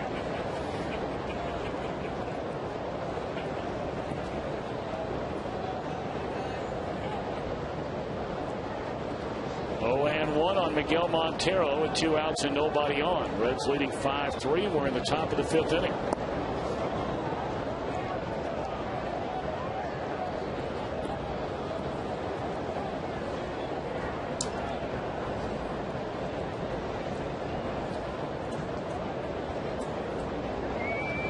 Cardinals and the Cubbies are scoreless. That game in the bottom of the second inning at Busch Stadium in St. Louis. It's Chris Carpenter tonight against Carlos Zambrano, and as dominant as the trio of Carpenter, Wainwright, and Jaime Garcia were through the first 4 months of this season. My oh my, has that threesome had a hard time getting wins for their team here over the last 4 weeks. The Cardinals have lost 8 consecutive series to teams with losing records. 8 in a row. The only series they have won was a series against the Reds. But of course they don't have a losing record. Here's strike 3 called. That'll end the inning. 1-2-3 for Matt Maloney. Middle of the 5th. Reds lead 5-3.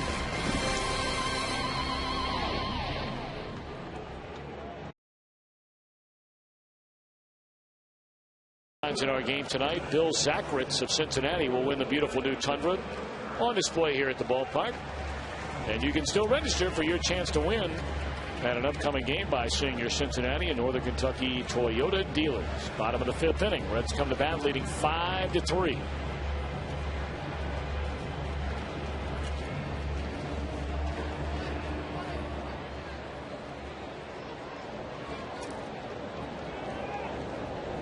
A perfect night for Orlando Cabrera. A pair of doubles, a pair of runs scored. And he looks at ball 1 from Saunders.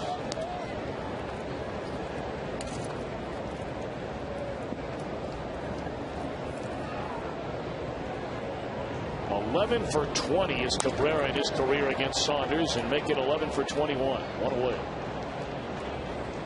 All right, Chris, here you go. What's your favorite baseball movie? Bull Durham. Bull Durham. Bull Durham has got to be it for me. I think it's very realistic, actually. It's funny, it's exaggerated, but it's entertaining. I've seen it so many times that I could watch it again. Very nice. How about you? The Natural. Okay. That was a good one, too. Yeah. There have been a lot of great ones. So many great ones. Joey Votto 1 of 2 with a run scoring single back in the second inning. The 104th RBI this year for Votto. We did a text poll last year, Tom. We had a tournament. Yes, we did. Elimination tournament. Right. Because there were so many good baseball movies, we couldn't fit them all onto one text poll. Now, I got to tell you what happened. You know, when we put that up, The Sandlot ended up winning, right? Correct. So while my wife and I were out of town last weekend, I was working a football game, and she's going to a wedding in the same town. Grandma shows the kids that movie Sandlot. And when I get back home, Grandma says, "Have you ever seen that movie?" I said, "No, but I hear it's great." And everybody I've ever heard from talk about that movie says the same thing, that it is just a fabulous movie. Have you seen it? Have you seen it yet? No, I've seen it about 10 times. And you like it? Oh, yeah. I can't wait to check it out.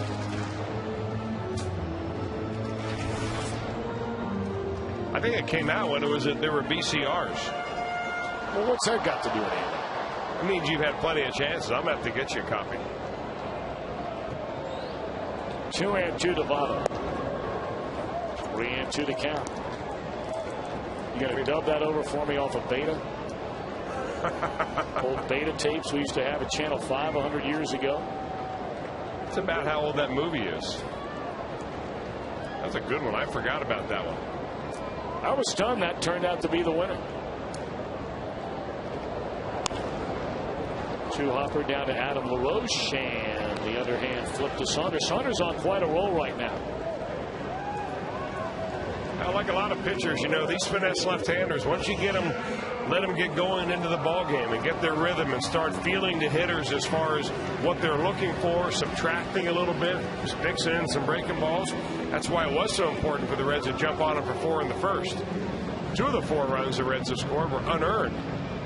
And that's the separation in this ball game right now. That error by the center fielder Chris Young allowed the Diamondbacks to stay out there and give up a couple of more runs. Saunders is retired 9 in a row. There's Jonny Gomes with 2 outs and nobody on. It's ball 1. Johnny, an RBI triple, scored a run in the first inning and bounced into a fielder's choice ending the second. In fact, Gomes, ground ball, started this current run of 9 straight Reds retired by the Arizona left-hander.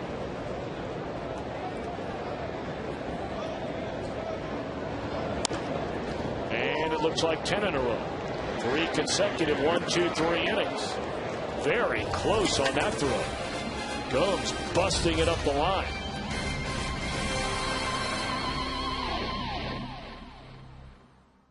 For a Meyer textbook question of the night, and this is has to do a little bit with what Tom and Chris were contemplating earlier. After a team clinches, they should 1, rest their starters, or 2, play their starters. Text your answer to 37664. Standard text message rates apply. It's a good problem to have, guys. And Dusty, you guys reiterated earlier that Dusty Baker would like to wrap this division up sooner than later so that he can do that very thing. Number 1, rest their starters, get them ready for the playoffs. Well, you're right about that, Jimbo. He talked after the game yesterday at length about this topic, and that really, you look back through the history, as Rusty Ryle will bat for Brandon Allen to begin the Arizona 6th inning against Matt Maloney. There's a fine line between resting guys and getting them ready for the postseason, as opposed to playing guys to keep them sharp. And really, when you look at this Reds team, Chris, it might be a mix and match of both of those things, i.e. Brandon Phillips. Here's a guy the Reds need to make sure not only is he healthy, clearly he's healthy enough to play, but now you got to get him to a point where he's been almost the entire year from an offensive standpoint to find that stroke and to get going again. Maybe some other guys, Cabrera, Roland, maybe even Votto. A couple days here or there may not be a bad idea. What do you think? I don't think that you're ever going to see a game in which they're all rested and you see a B team out there. I just don't think that will happen. I think that there are certain guys that we're going to want to play every day. You know, players that are playing for contracts, for instance. You want to play so you can put the raw numbers up. But I think there is a little bit of a fine art to that, and I would imagine with Dusty Baker having been to the playoffs as many times as he has a pretty good feel of how he wants to handle it once his team clinches. Mm-hmm.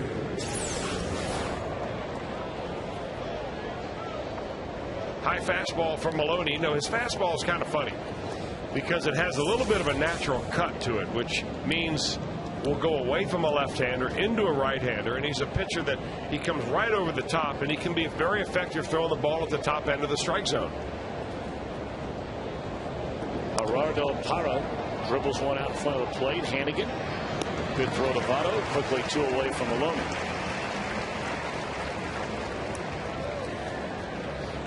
Now pinch hitter. Nope, it's going to be Joe Saunders. We're being told from the Reds clubhouse that Homer Bailey left the game tonight with dizziness.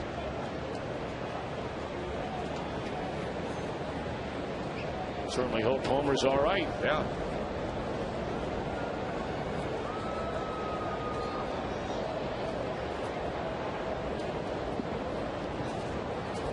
So in a 2-run ball game here in the 6th inning, Saunders, who's retired 10 Reds consecutively, will bat, and he pulls one foul down the right field line. Saunders has only thrown 79 pitches, and of course many of those were thrown in the very first inning when he had to face 8 Reds, 4 of which scored.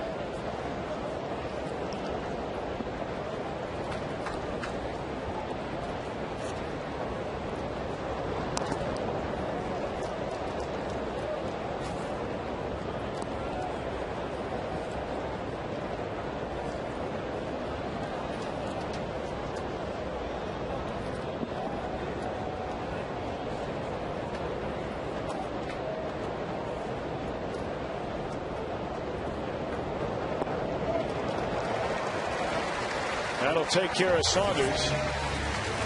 4 strikeouts, 6 in a row retired by Maloney. Reds lead middle of the 6th, 5-3.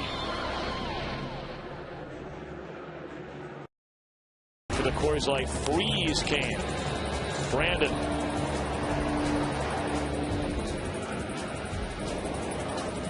Snatching that baby out of there. He didn't cover that move exactly on Tech Talk.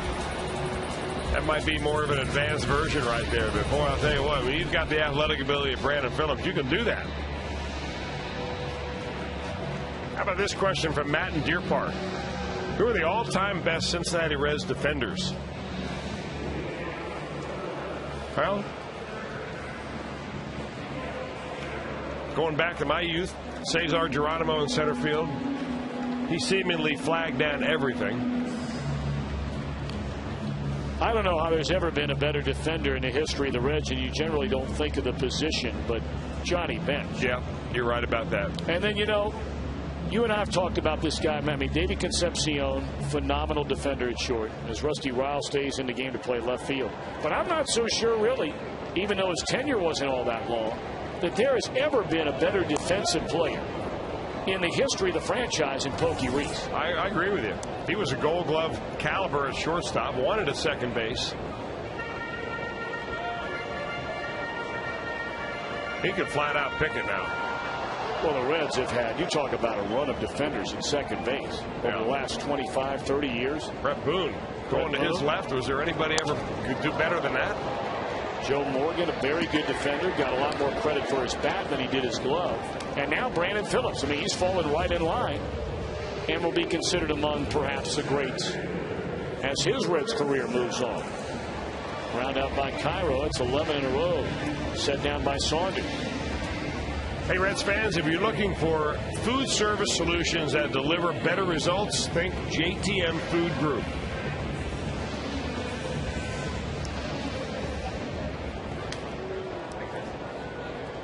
Reds have Aroldis Chapman getting loose in the bullpen.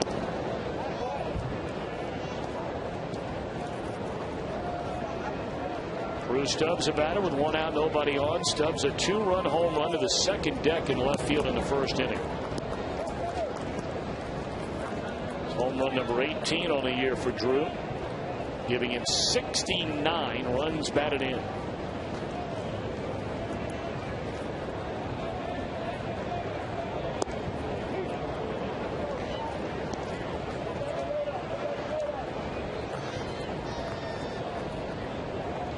Philadelphia pounding Florida 9-2. That game in the 5th inning. Atlanta's already lost today. And Stubbs shoots one into left field by a diving Stephen Drew, a base hit. So the Reds have their first base runner since the RBI single by Votto in the second inning. He keeps the pace up that he began right around September 1st. Hitting now over 300 that time. He hit his 3rd home run in that period of time in 15 days earlier in the ball game, and he whips that ball right by the shortstop.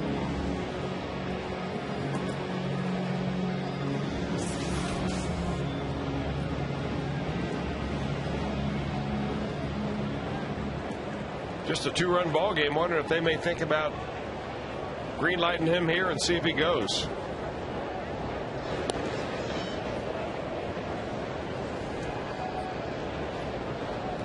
.24 out of 29. The success rate for Drew Stubbs in stolen base attempts on the year. You know, with a left-hander like Joe Saunders out there, a base runner can actually get a bigger lead than you can against a right-hander. Unless, of course, that left-hander has a quick step-off move where you take your left foot off the rubber, step behind towards second base, and flip it over there. But you can extend it because most of the time the left-hander throws over, it's a deception move and not a quick move like that. He's got plenty of time to go back. He'd go back standing up. A lot of runners will take what they call a one-way lead, where you get a huge lead at first base and start going back to the bag on the first move of the pitcher, baiting him into throwing over there so you see what his move looks like. And he took off on the move and is thrown out. So Saunders in recent years has gotten much better at trying to slow down the running game. And Stubbs just guessed wrong. Well, one thing that really helps him right here is you've got a left-handed thrower in Adam LaRoche. He's got a good arm down there, and they have a nice throwing lane.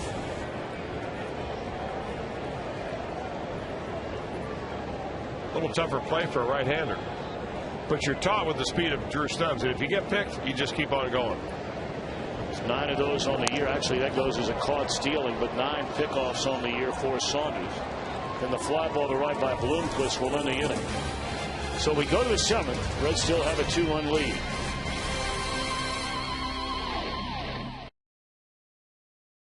Find out what's possible with the nation's fastest 3G network, AT&T Rethink Possible. By your Cincinnati, Northern Kentucky Honda dealers. Visit mycincinnatihondadealer.com. And by Hollywood Casino. More action, more excitement. Get to Hollywood Casino, Lawrenceburg, Indiana. Matt Maloney still on the mound. Pitcher spot due up second when the Reds bat in the bottom of the 7th inning, and Maloney's retired 6 batters in a row. Do you have any pregame superstitious rituals? We'll have to run that by Chris. Might be here a while if I try to answer that one.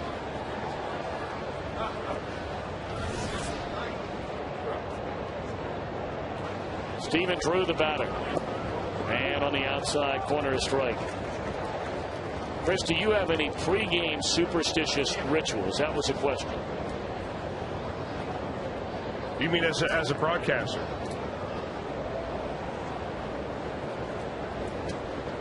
As a player, I can tell you, before I would pitch, my wife Debbie I'd make her, it didn't matter whether it's day game or night game, linguine and clam sauce. Really? Yeah. Now I just try to get a big belly of food, whatever's closest. And cheapest. Pulled foul by Steven Drew. I'll tell you a little thing I do. And I learned this from I think it's a movie actor. A movie actor? Well, you know, I mean, drop a name TV, somebody knows? No, I won't. All right. Because no one will know him. All right. Liner caught, one away. But he said when the camera goes on, you see that little red light. You used to see red lights on back in the old TV cameras, right? They don't have those anymore very much. Think of something really true that makes you smile and be happy, so that the smile that you give is as real as possible. Not one of those fake smiles, you know, that you see some people give on TV. So you think of a pleasant thought, maybe your kids having a great day, or you bouncing them on your knee, or something that made you really happy, a Christmas morning, whatever. And there's a little trick for you. I'm going to start using that. It's a great idea. Now, what about Jeff Pecora? I wonder if he's got any particular pregame rituals you want to let us in on, Pick? I put my shoes on the right side first, then the left, and then I take a whole lap around the ballpark before we go in here. That's why he's leaning mean. I see you take that lap. You kind of give us the parade wave as you go, don't you? That ball is lit into right center field, and it's a one-run ball game. Kelly Johnson out by the tall stacks. First base runner allowed by Matt Maloney touches them all. So Arizona fell behind 5-0, and now within a single run. Home run number 21 on the year for Kelly Johnson. Man, he's had a nice season for Arizona. He's a nice player. I know that the Braves didn't really want to give him up, but they had to make room on their roster, and the Arizona Diamondbacks jumped all over him. And here he is, released by one team and batting in the middle of the order for another. Well, Dusty Baker has popped out of his seat down there in the Reds dugout.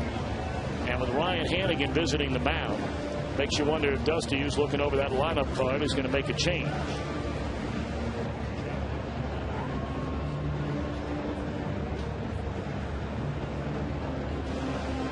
Well, they had a right-hander and a left-hander. We told you Chapman was up. Massett got up alongside of him. You have a right-handed batter in Young coming up. So perhaps we see, and it will be the right-hander Massett to face Young. And then we'll see what Dusty decides to do after that. Part of a double switch, Jay Bruce will come in the game and replace Willie Bloomquist out in right field. Bruce will bat second in the 9th spot in the order when the Reds bat in the bottom of the unit. Our Skyline Chili call to the bullpen. Here comes Nick Massett in a one-run game.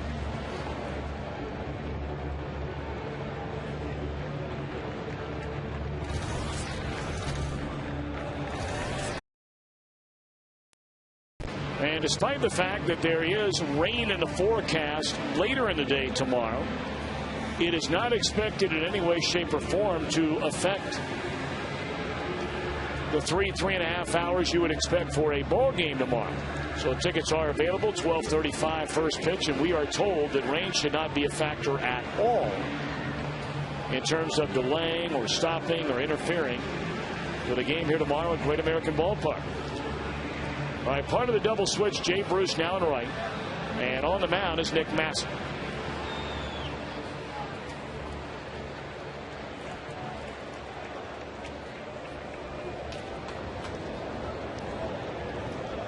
See, Massey has retired 73% of the first batter that he has faced when coming into games. Of course, the last week and a half has been a little bump in the road for the first time in a long time for Nick Massey and Francisco Cordero. Both of them took their lumps in Colorado, and both of them took their lumps over the weekend against the Pirates. But boy, what a roll Massey has been on. His last 31 games, an ERA at 1.6. And the earned run average at 2.2 over the last 59 innings that he has pitched.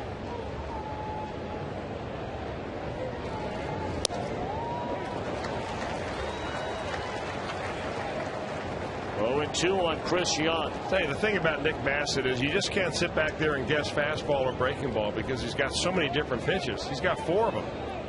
Not too many short relievers come armed with that kind of pitching repertoire.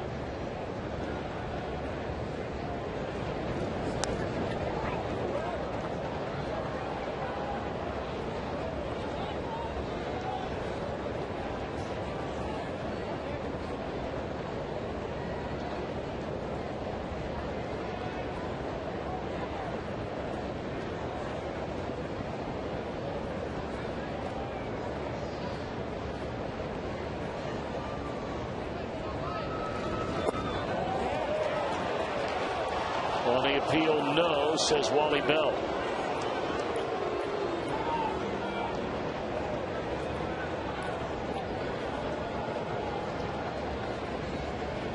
One and 2 to Young. Now the left-handed batting LaRoche due up next. And now the 1-2 coming on Young. Struck him out. Wow.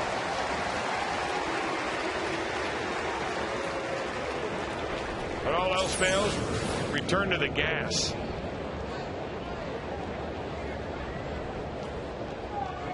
Three fastballs and a breaking ball and out at bat. And boy, that one is all the way right by and in the glove before Chris Young can get around on it.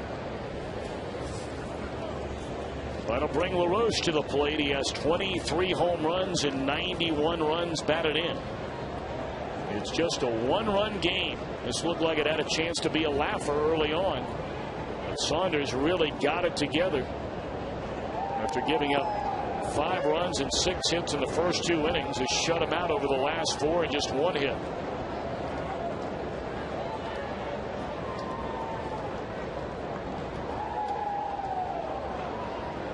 Left-handers batting only 191 against Nick Massey this year, and has allowed just 7 extra base hits to the left-handers.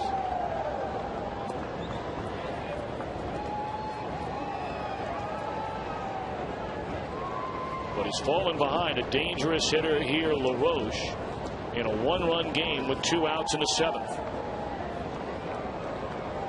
LaRoche is a real professional hitter. Been around a while. Probably will not swing at a pitch that's not exactly his pitch.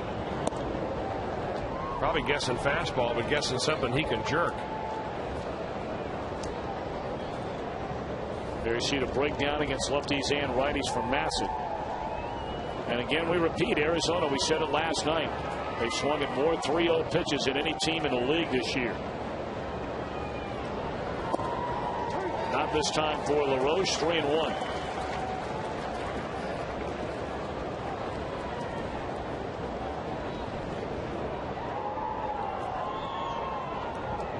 Aroldis Chapman continues to throw in the the Reds bullpen. 3-1 delivery. Ground ball, base hit right field. Now Joey Votto's on the line, or else he'd had a chance to pick that ball off normally. See, Chris, I got to tell you, now that's the one thing for me that I have a real hard time understanding about baseball. If you've got a guy out there throwing 88, 87 miles an hour, all right, I get it. But when a guy's throwing 94, 95, how many balls are going to get hit down the right field line? Well, he hits it to the right side. I mean, he's not off the mark very much. One thing I do kind of disagree with is playing the guys on the line late in the game just to prevent the double. But if you've got a scouting report that says he pulls a ball and they've got documentation to show that he really pulls it down the line a lot, you've got to put him over there. Because he'll guess fastball, LaRoche will, and he'll pull that baby. I'm not saying it can't happen. Yeah. But I would take $1 for every time a ball is hit between first and second to your $1 for every ball against Nick Massa that's hit down the right field line by a left-handed batter. Well, I would now. I won't go for a left-handed batter, but I might go for LaRoche. I've seen him foul a lot of balls down the line because he's spinning on us so early. Right. But for normal left-handers, I agree with you. I don't like the line because so many balls are hit more in that hole. Well, he's gotten ahead of Mark Reynolds at 0-2. And now you got to put him away. Reynolds with one crack of the bat could give Arizona a 6-5 lead. He has 32 home runs on the year. Breaking ball, and Reynolds does not chase it. 1 ball and 2 strikes.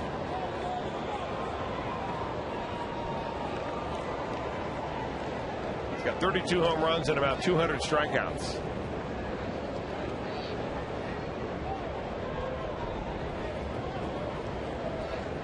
Kind of like the odds of this one. 1-2 the count on Reynolds. See you later. Wow.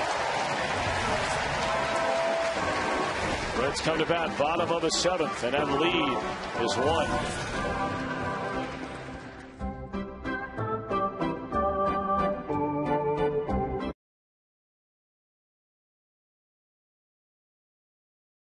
So far in this series.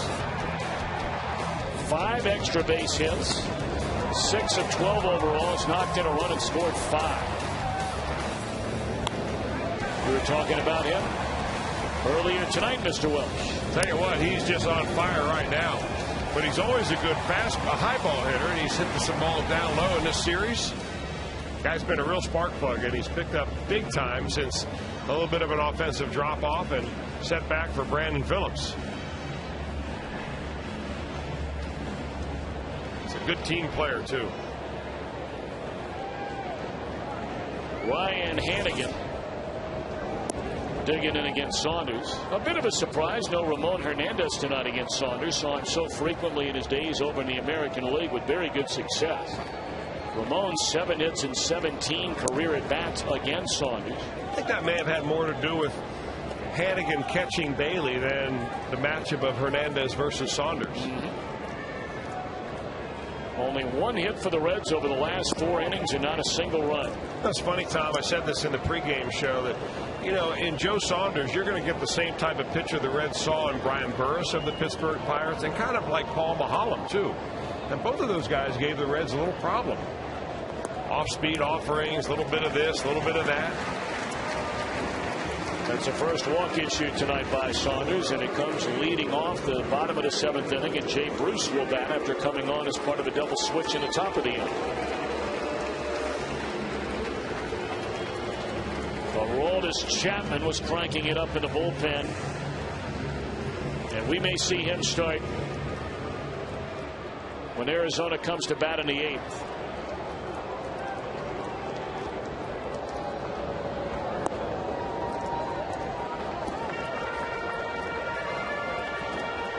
Arizona has left-hander Mike Hampton getting loose in their bullpen, along with Esmerling Vasquez. Almost fell over the other day when I saw Mike Hampton come walking through the How about that? Arizona clubhouse. And apparently, after they brought him on board in August, he pitched out at Reno, their AAA team, and has thrown the ball in fewer than a handful of appearances pretty well out of the Diamondbacks bullpen when given the chance. That may be a home for him. Could be.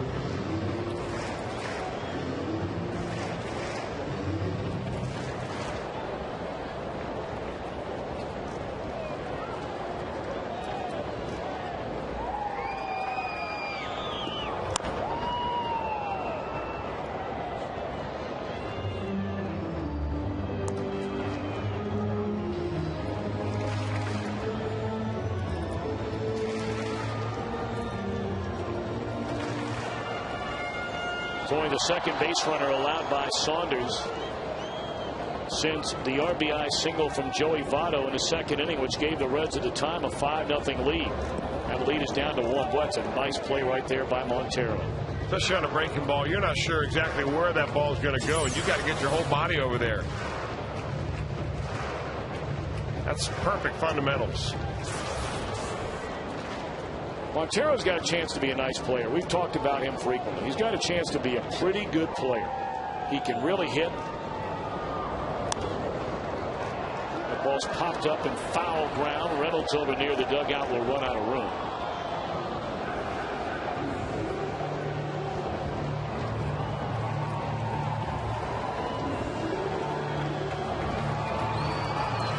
I remember when Montero first signed and had just a phenomenal year in the minor leagues. A couple of different levels. In fact, they were talking about him and what a great leader he was as such a young man. He was a teenager back then. Well, they liked him so much they traded Chris Snyder off to the Pittsburgh Pirates this year. Yeah, Montero's going to be there every day, guy, for a long time.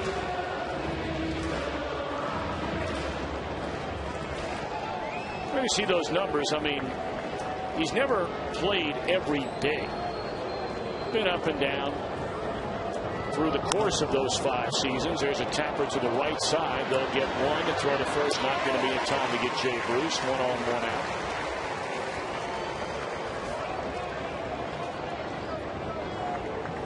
out. So back to the top of the order in Brandon Phillips. Cardinals and the Cubs are tied at 1. That game in the bottom of the 5th inning in St. Louis. Boy, how about the turnaround of Carlos Zambrano? Of course, after all the issues and the blow-up that took place over at U.S. Cellular Field in Chicago during interleague play, the Cubs against the White Sox, when Zambrano got into it with his teammate Derek Lee in the dugout, was suspended by the team.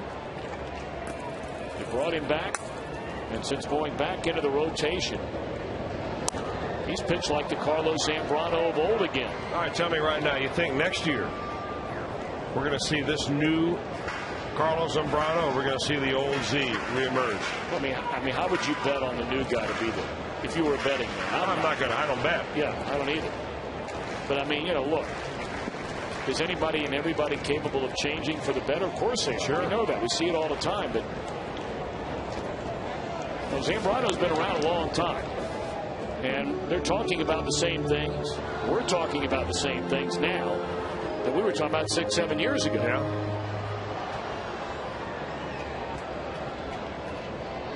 Well, you know, that salary, they'd love to unload him if they could. But if he's back to pitching like he used to pitch, that's why you signed him to begin with.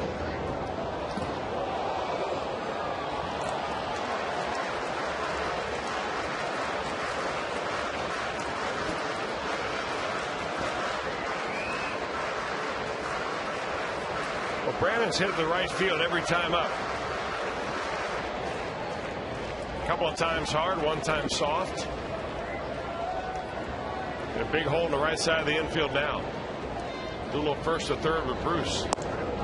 Good fastball there by Saunders. His 100th pitch of the night, just off the inside corner.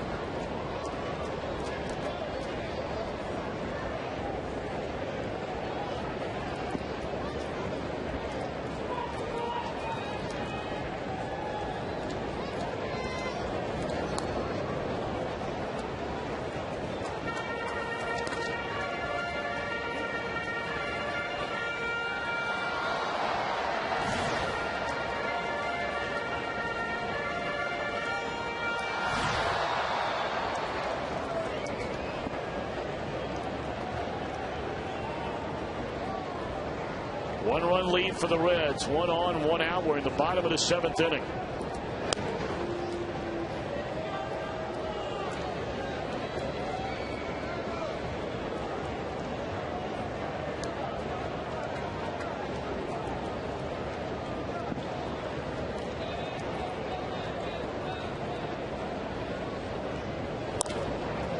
Double play ball here. And that will end the inning.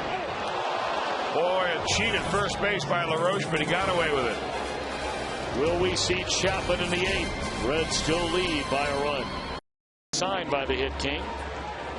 Well, 513-765-7923. Quickly, a question: how often can you change the roster in the postseason? And I believe the answer: you're not allowed to at all in case somebody is hurt. And even then, can't you adjust it from one series to the next? One series, yes. I beg your pardon. If that's the way the question was asked, yes, you can't alter your roster for the LCS different from the division series. All right, enough of that. Let's talk about Aroldis Chapman. Well, he's the difference maker in the postseason, I can tell you that. A lot of people came to this ball game hoping that they would see the Reds fireballing left-hander, and here he is. 8 games already for Aroldis Chapman. Picked up his first major league win. 9 strikeouts in 6 2/3 innings, and his control has been good. He's only walked a couple. So who are the lucky Diamondbacks that face him this inning? Chapman began the year as a starter in AAA Louisville. 5-5 record, ERA just over 4. Really, 1 of 2 bad starts inflated that ERA. Then went to the bullpen. A 2.4 earned run average, struck out 49 batters in 30 innings out of the bullpen. Converted 8 of 9 save chances. And Chapman will face Miguel Montero, a left-handed batter, to begin the 8th inning. Rusty Ryle is on deck. And then Gerardo Paradua. Fastball, a called strike.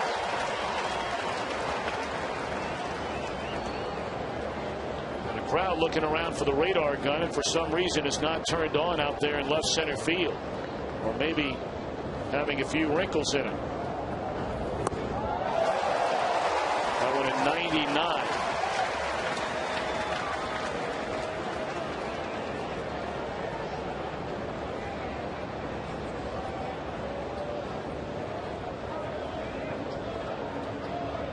Gotta believe slider here. Fastball. He wants to get loose before he throws his slider. Now that he's hit triple digits, go ahead and drop it on him. 1-2 to count on Montero. Fouled back out of play, another fastball.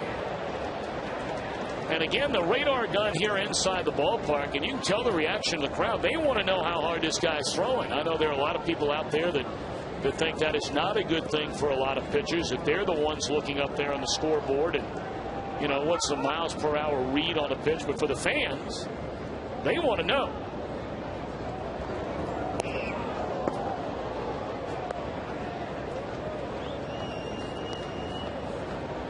There have been all kinds of shenanigans played with radar guns around baseball through the years, because some guys get bothered out there on the mound if their fastball's not as hard as they think it should be.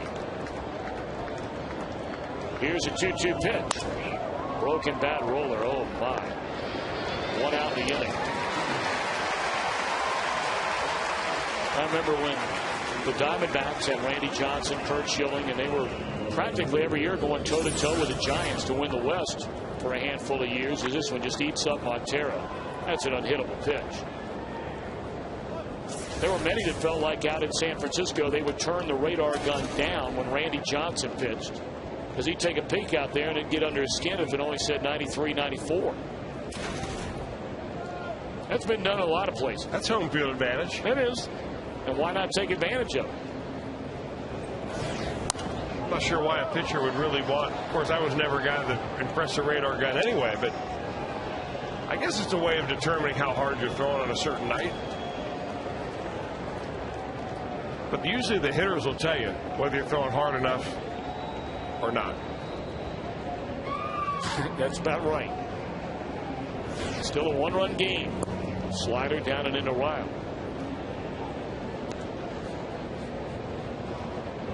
Must be so hard for Aroldis Chapman, though, not to try to overthrow. Knowing how hard he throws, knowing people want to see him throw hard, and that's his game. But it's like anything else, you're much more efficient when you relax when you throw. The harder you try to throw, it's like the harder you try to swing a bat or even a golf club. Usually the less the less you get out of it. 1-2 to count on Ryle. And now Chapman rocks, kicks, and fires. And that is no on the appeal to Wally Bell.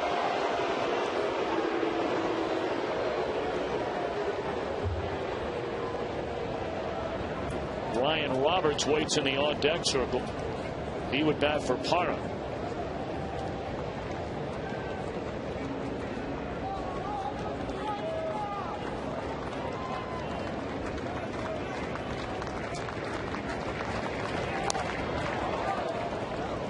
Well, had a pretty good swing at that fastball right down the middle.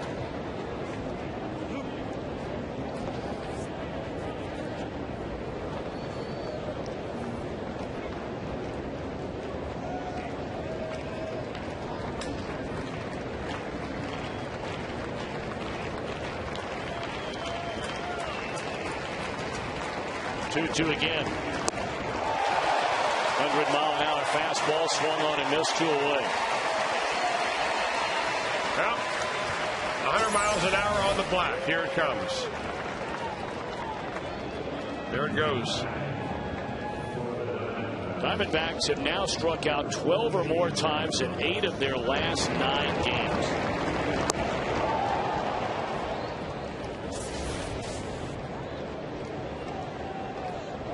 Imagine that. 8 of the last 9 games they've struck out 12 or more times. They are now 36 strikeouts away from tying the all-time single season record for strikeouts, currently held by the 2001 Milwaukee Brewers. Big swing and a miss by Ryan Roberts. Reds leading 5-4. We're in the top of the 8th inning with 2 outs and nobody on.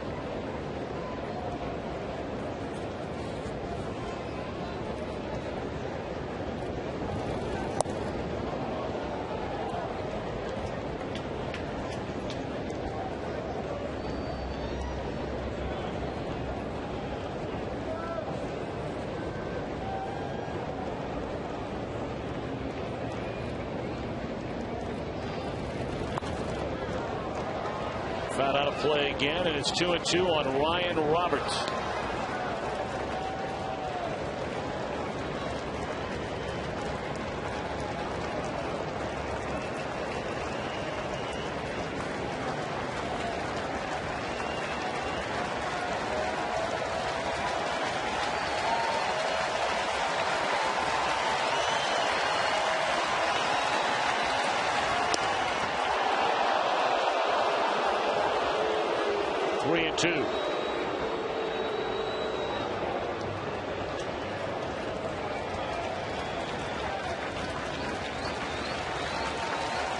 It's the guy you want right here and right now. Justin Upton waits in the on-deck circle. And he got it. A 1-2-3-8 for Chapman. Good night. Jonny Gomes in the 3rd inning with 2 on nobody out. Took an extra base hit away from Adam LaRoche by John Morrell Hot Dog. Play of the game.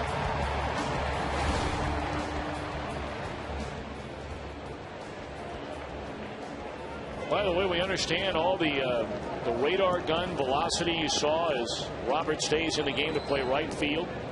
We understand they think the radar gun here at Great American Ballpark right now is off by about 3 miles per hour, and that includes the ones we saw on our screen.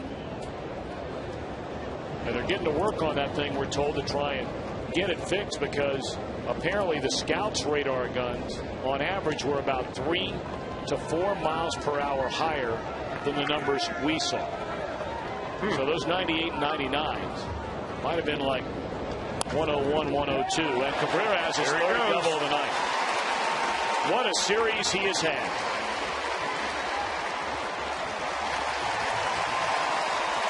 Three doubles in 4 at-bats. He's already scored a couple of runs. Well, 3rd double of the night for Cabrera, this time right down the 3rd base line. And he at second base on a first-name basis out there. Tell you one thing we've noticed all night long. I mean, Orlando Cabrera always hustles, but every one of these Reds hitters, even on easy ground balls, busting it down the line. You don't see every team doing that. And Votto, at the minimum, will advance him on a ground ball to the right side. So good work by Joey Votto. Clearly he wants to knock in a run, and he's paid to knock in runs. But that's a big run to get a 2-run lead heading into the 9th inning. Well, the guy who really appreciates it is Jonny Gomes. Now, a lot easier to get that run in from third than second. A productive out. So now the infield in indeed. Saunders out there here in the bottom of the 8th inning. Gave up 5 runs in the first 2 innings. Giving up no runs clearly and only 2 base hits ever since. We'll see if Gomes can bring in the Reds' 6th run of the night. Ball 1. Francisco Cordero is throwing in the Reds' bullpen.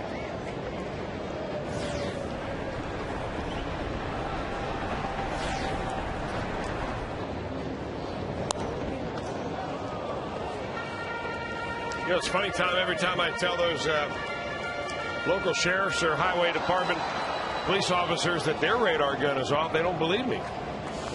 Now, how am I expected to believe you? It's just what I was told. Haven't you tried that too? Many, many times. Unfortunately. Little bleeder is going to fall in for a base hit and an RBI. Excellent work by Votto and Gomes to make it a 2-run spread.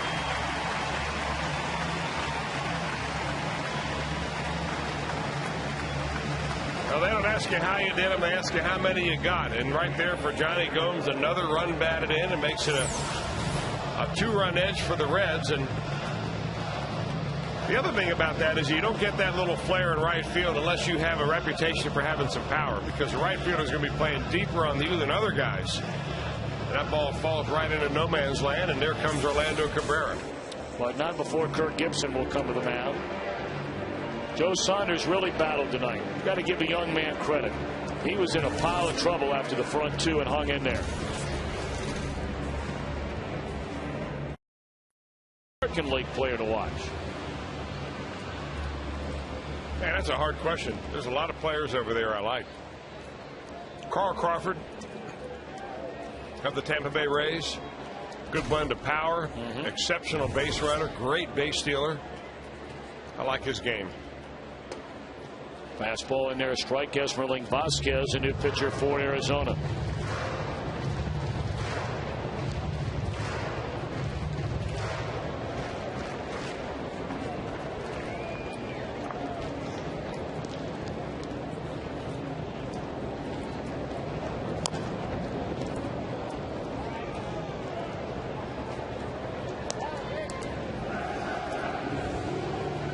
Jonny Gomes getting that base hit to drive in a run. You talk about a guy that has been money at the plate with a runner at third and less than 2 men out.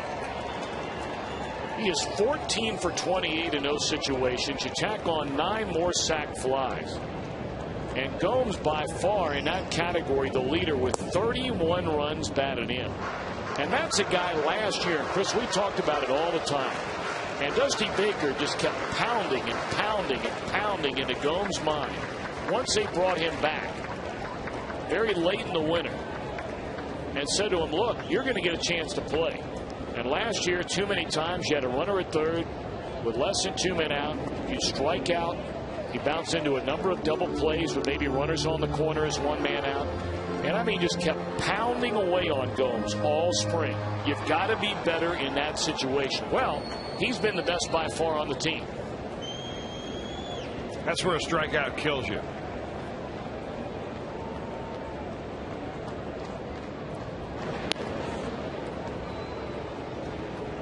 The Reds as a team have the 2nd most sacrifice flies among all clubs in the National League this year.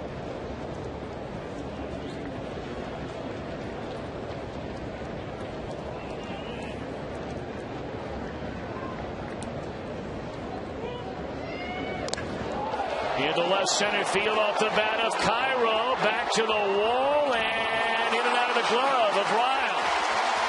Gomes had to make sure that ball wasn't caught. It was nearly caught by Ryle. It'll be a double for Cairo.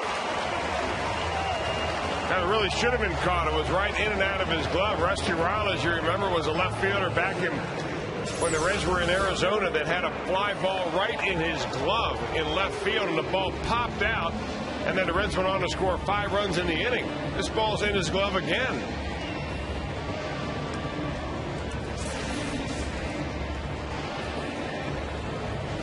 Boy, their defense is not very impressive. That's a base hit, but that's a very catchable ball. Ruled an error. Should be. This is the big leagues.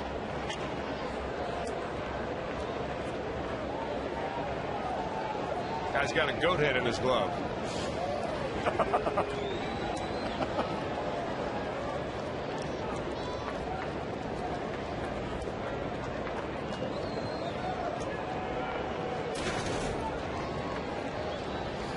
Now the batter, Drew Stubbs.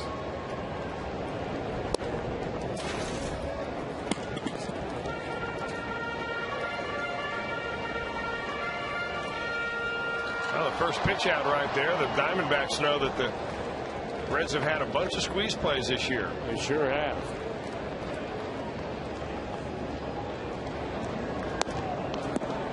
Well, if you're ever going to do it, now's the time to do it. The team has pitched out 2 in a row, although they do have a base open. So, you know, maybe they don't feel so badly about. Well, it was the Diamondbacks. The Reds did it again down in Phoenix. Won a ball game with it.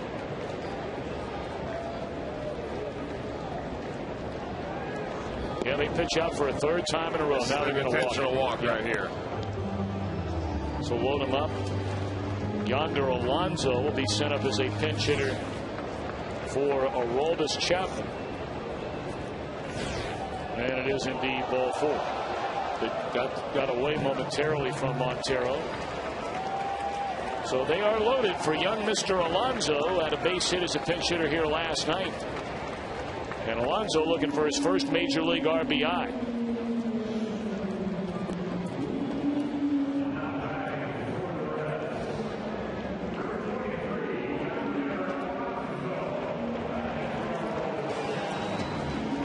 Mel Stottlemyre Jr., son of a long-time major league pitcher and an outstanding pitcher he was, Mel Stottlemyre.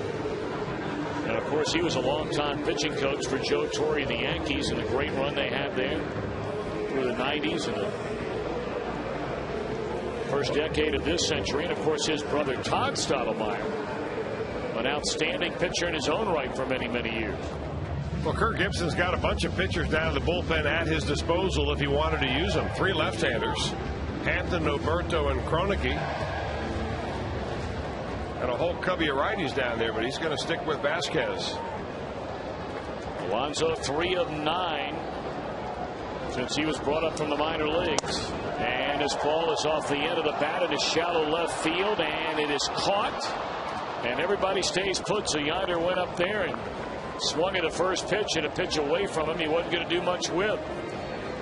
Sounded like he may have broken his back. Yeah, I think he got that one right out on the end of it. Hey, he's looking fastball. You know, Alonso's an aggressive hitter. He has been in the minor leagues. He was when he was with Miami. Figuring he's going to get a first pitch fastball with the bases loaded and took a shot at it.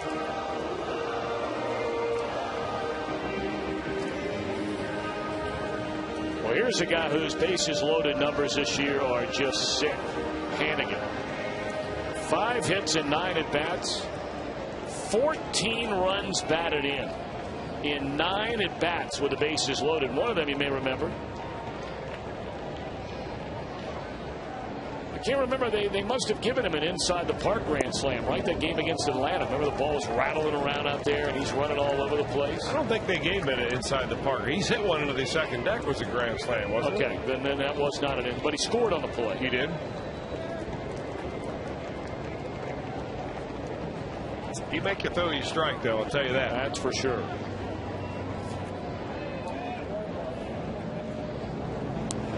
And he gets hit on the leg, and that'll bring in another run, making it 7-4.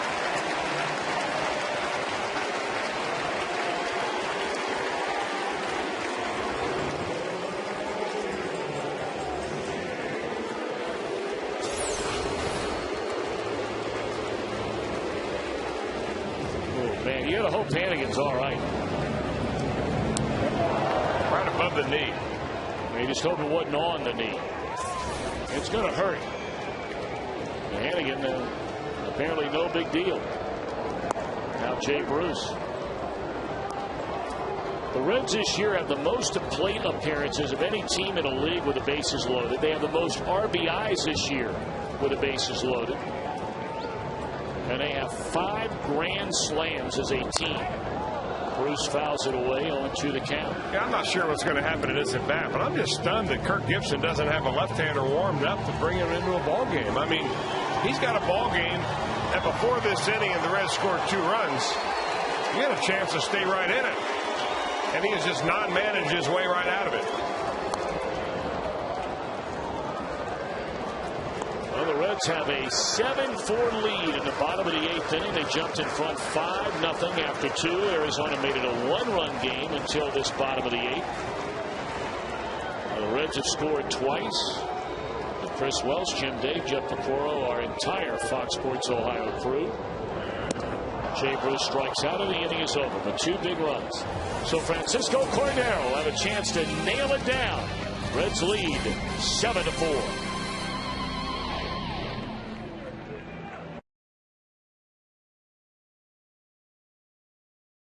With the most comprehensive highlights, exclusive interviews with the players, and Dusty Baker before anyone else. That's Reds Live, brought to you by Kings Honda in the Kings Auto Mall.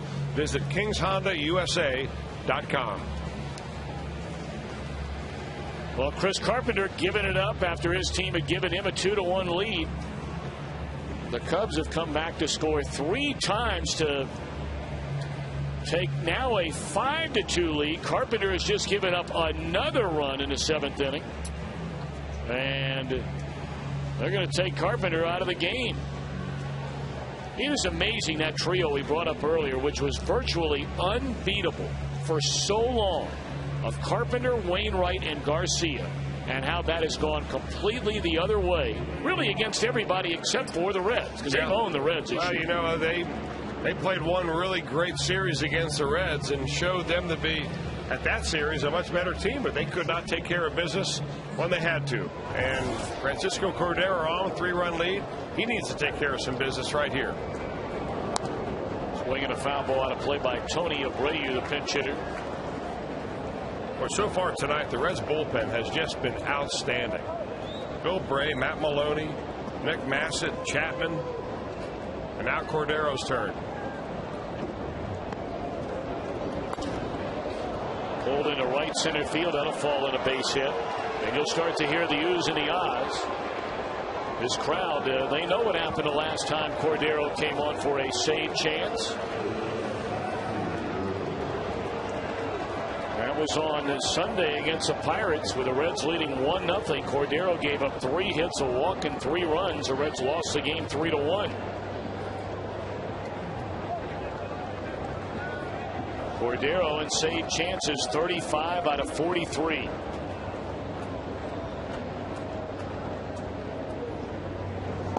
Now to the top of the order, and Stephen Drew at strike 1.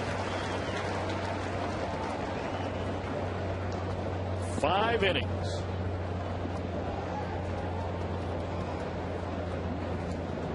Of 2 hits, shutout base, 1-run baseball by the Reds bullpen, as you just mentioned. Bray, Maloney, Massett, Chapman, Cordero, and I got to believe that the work by Maloney would earn him the win if the Reds can nail this thing down.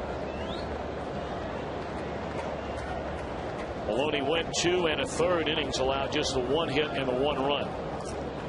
Bailey, who only went the front 3, obviously cannot qualify. Well, this is one of those situations, Tom, where it falls to the discretion of the official scorer as to who he awards a win to, but I agree with you. They'll probably go to Maloney if Cordero can get him out.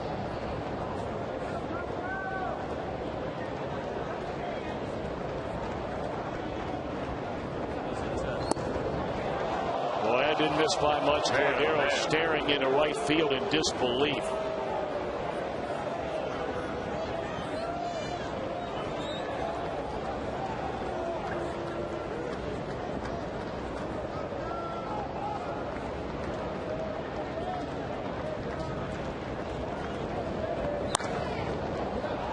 Base hit into left field, and now the tying run will come to the plate.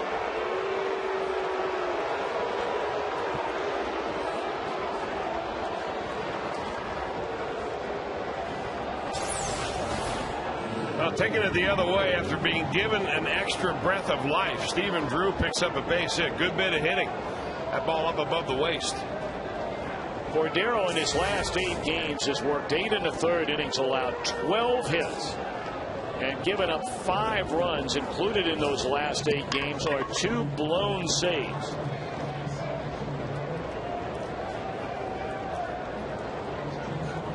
The amazing thing is the Reds are 7-1 in those games. But now all of a sudden you've got the heart of this Arizona order coming up, and yes, they strike out a lot, but they've got some major league power in the middle of this lineup. Johnson has 21 home runs, Young on deck with 25, and then LaRoche with 23.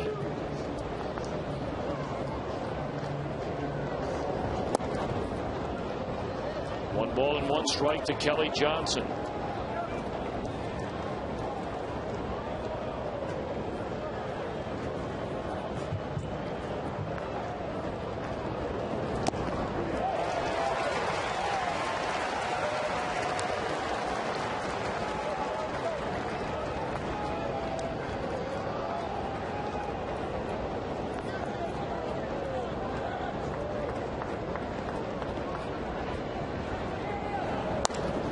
Ground to third.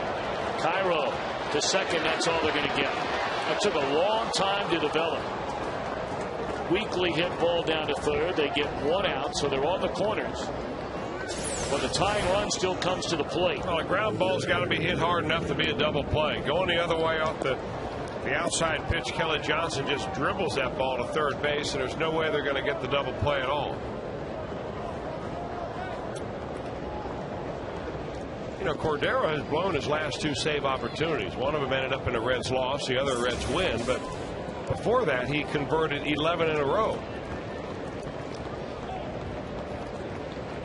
Yeah, it looked like he was going to get on the kind of roll and stay on that roll that, Chris, quite frankly, we've seen Cordero on the last 2 years. Yeah. I mean, he's been an outstanding closer for this team up until his inconsistencies of this season. And it hasn't been from not throwing as hard as he used to. I think you would agree, and you know a lot more about it than I do. The stuff is clearly still there. It's more a case of location. Well, you know, he's walked more batters, I think, this year, too. Seems like he's pitched away from contact, or certainly pitched away from the inner part of the plate more this year than before.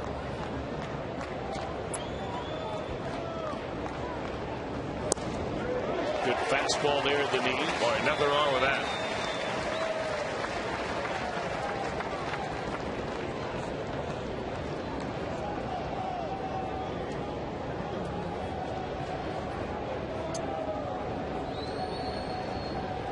Two on Young. And again, Cordero clearly upset with Laz Diaz behind the plate. That is the second pitch in this inning where he felt he had strike 3 on a batter.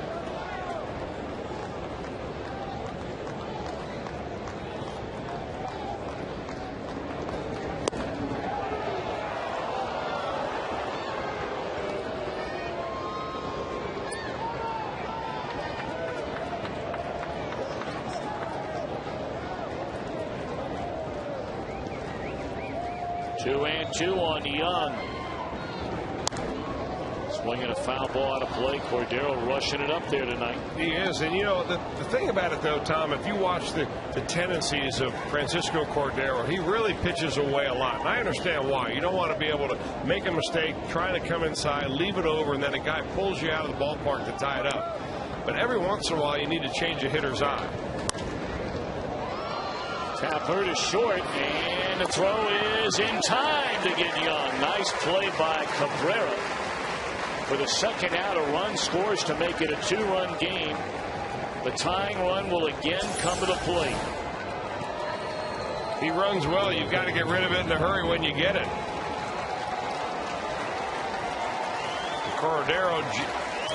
Cabrera just enough to get it there. That is very close at first base. And now a lengthy visit on the mound by Hannigan, joined in by Cabrera. Cabrera clearly giving Cordero a pep talk out there on the mound. That's what Orlando Cabrera is all about.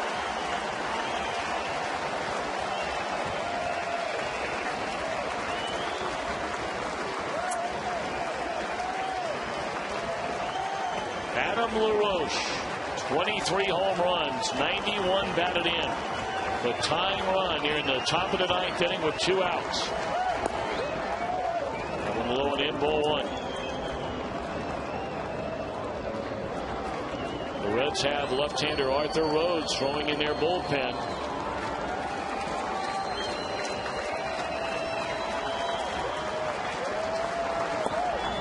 As Cordero's fallen behind LaRoche 2-0.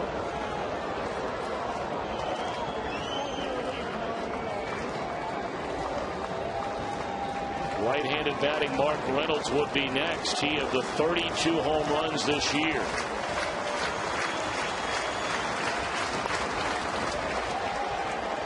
Tardy on a fastball is LaRoche. 2 balls and a strike.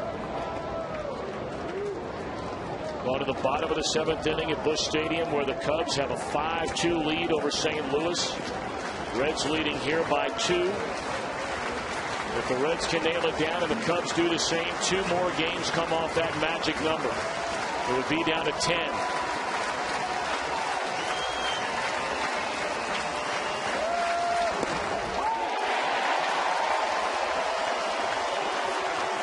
Boy, nice tailing fastball there. That ball started in off the plate. Had enough hair on it to come right in and catch the inside corner.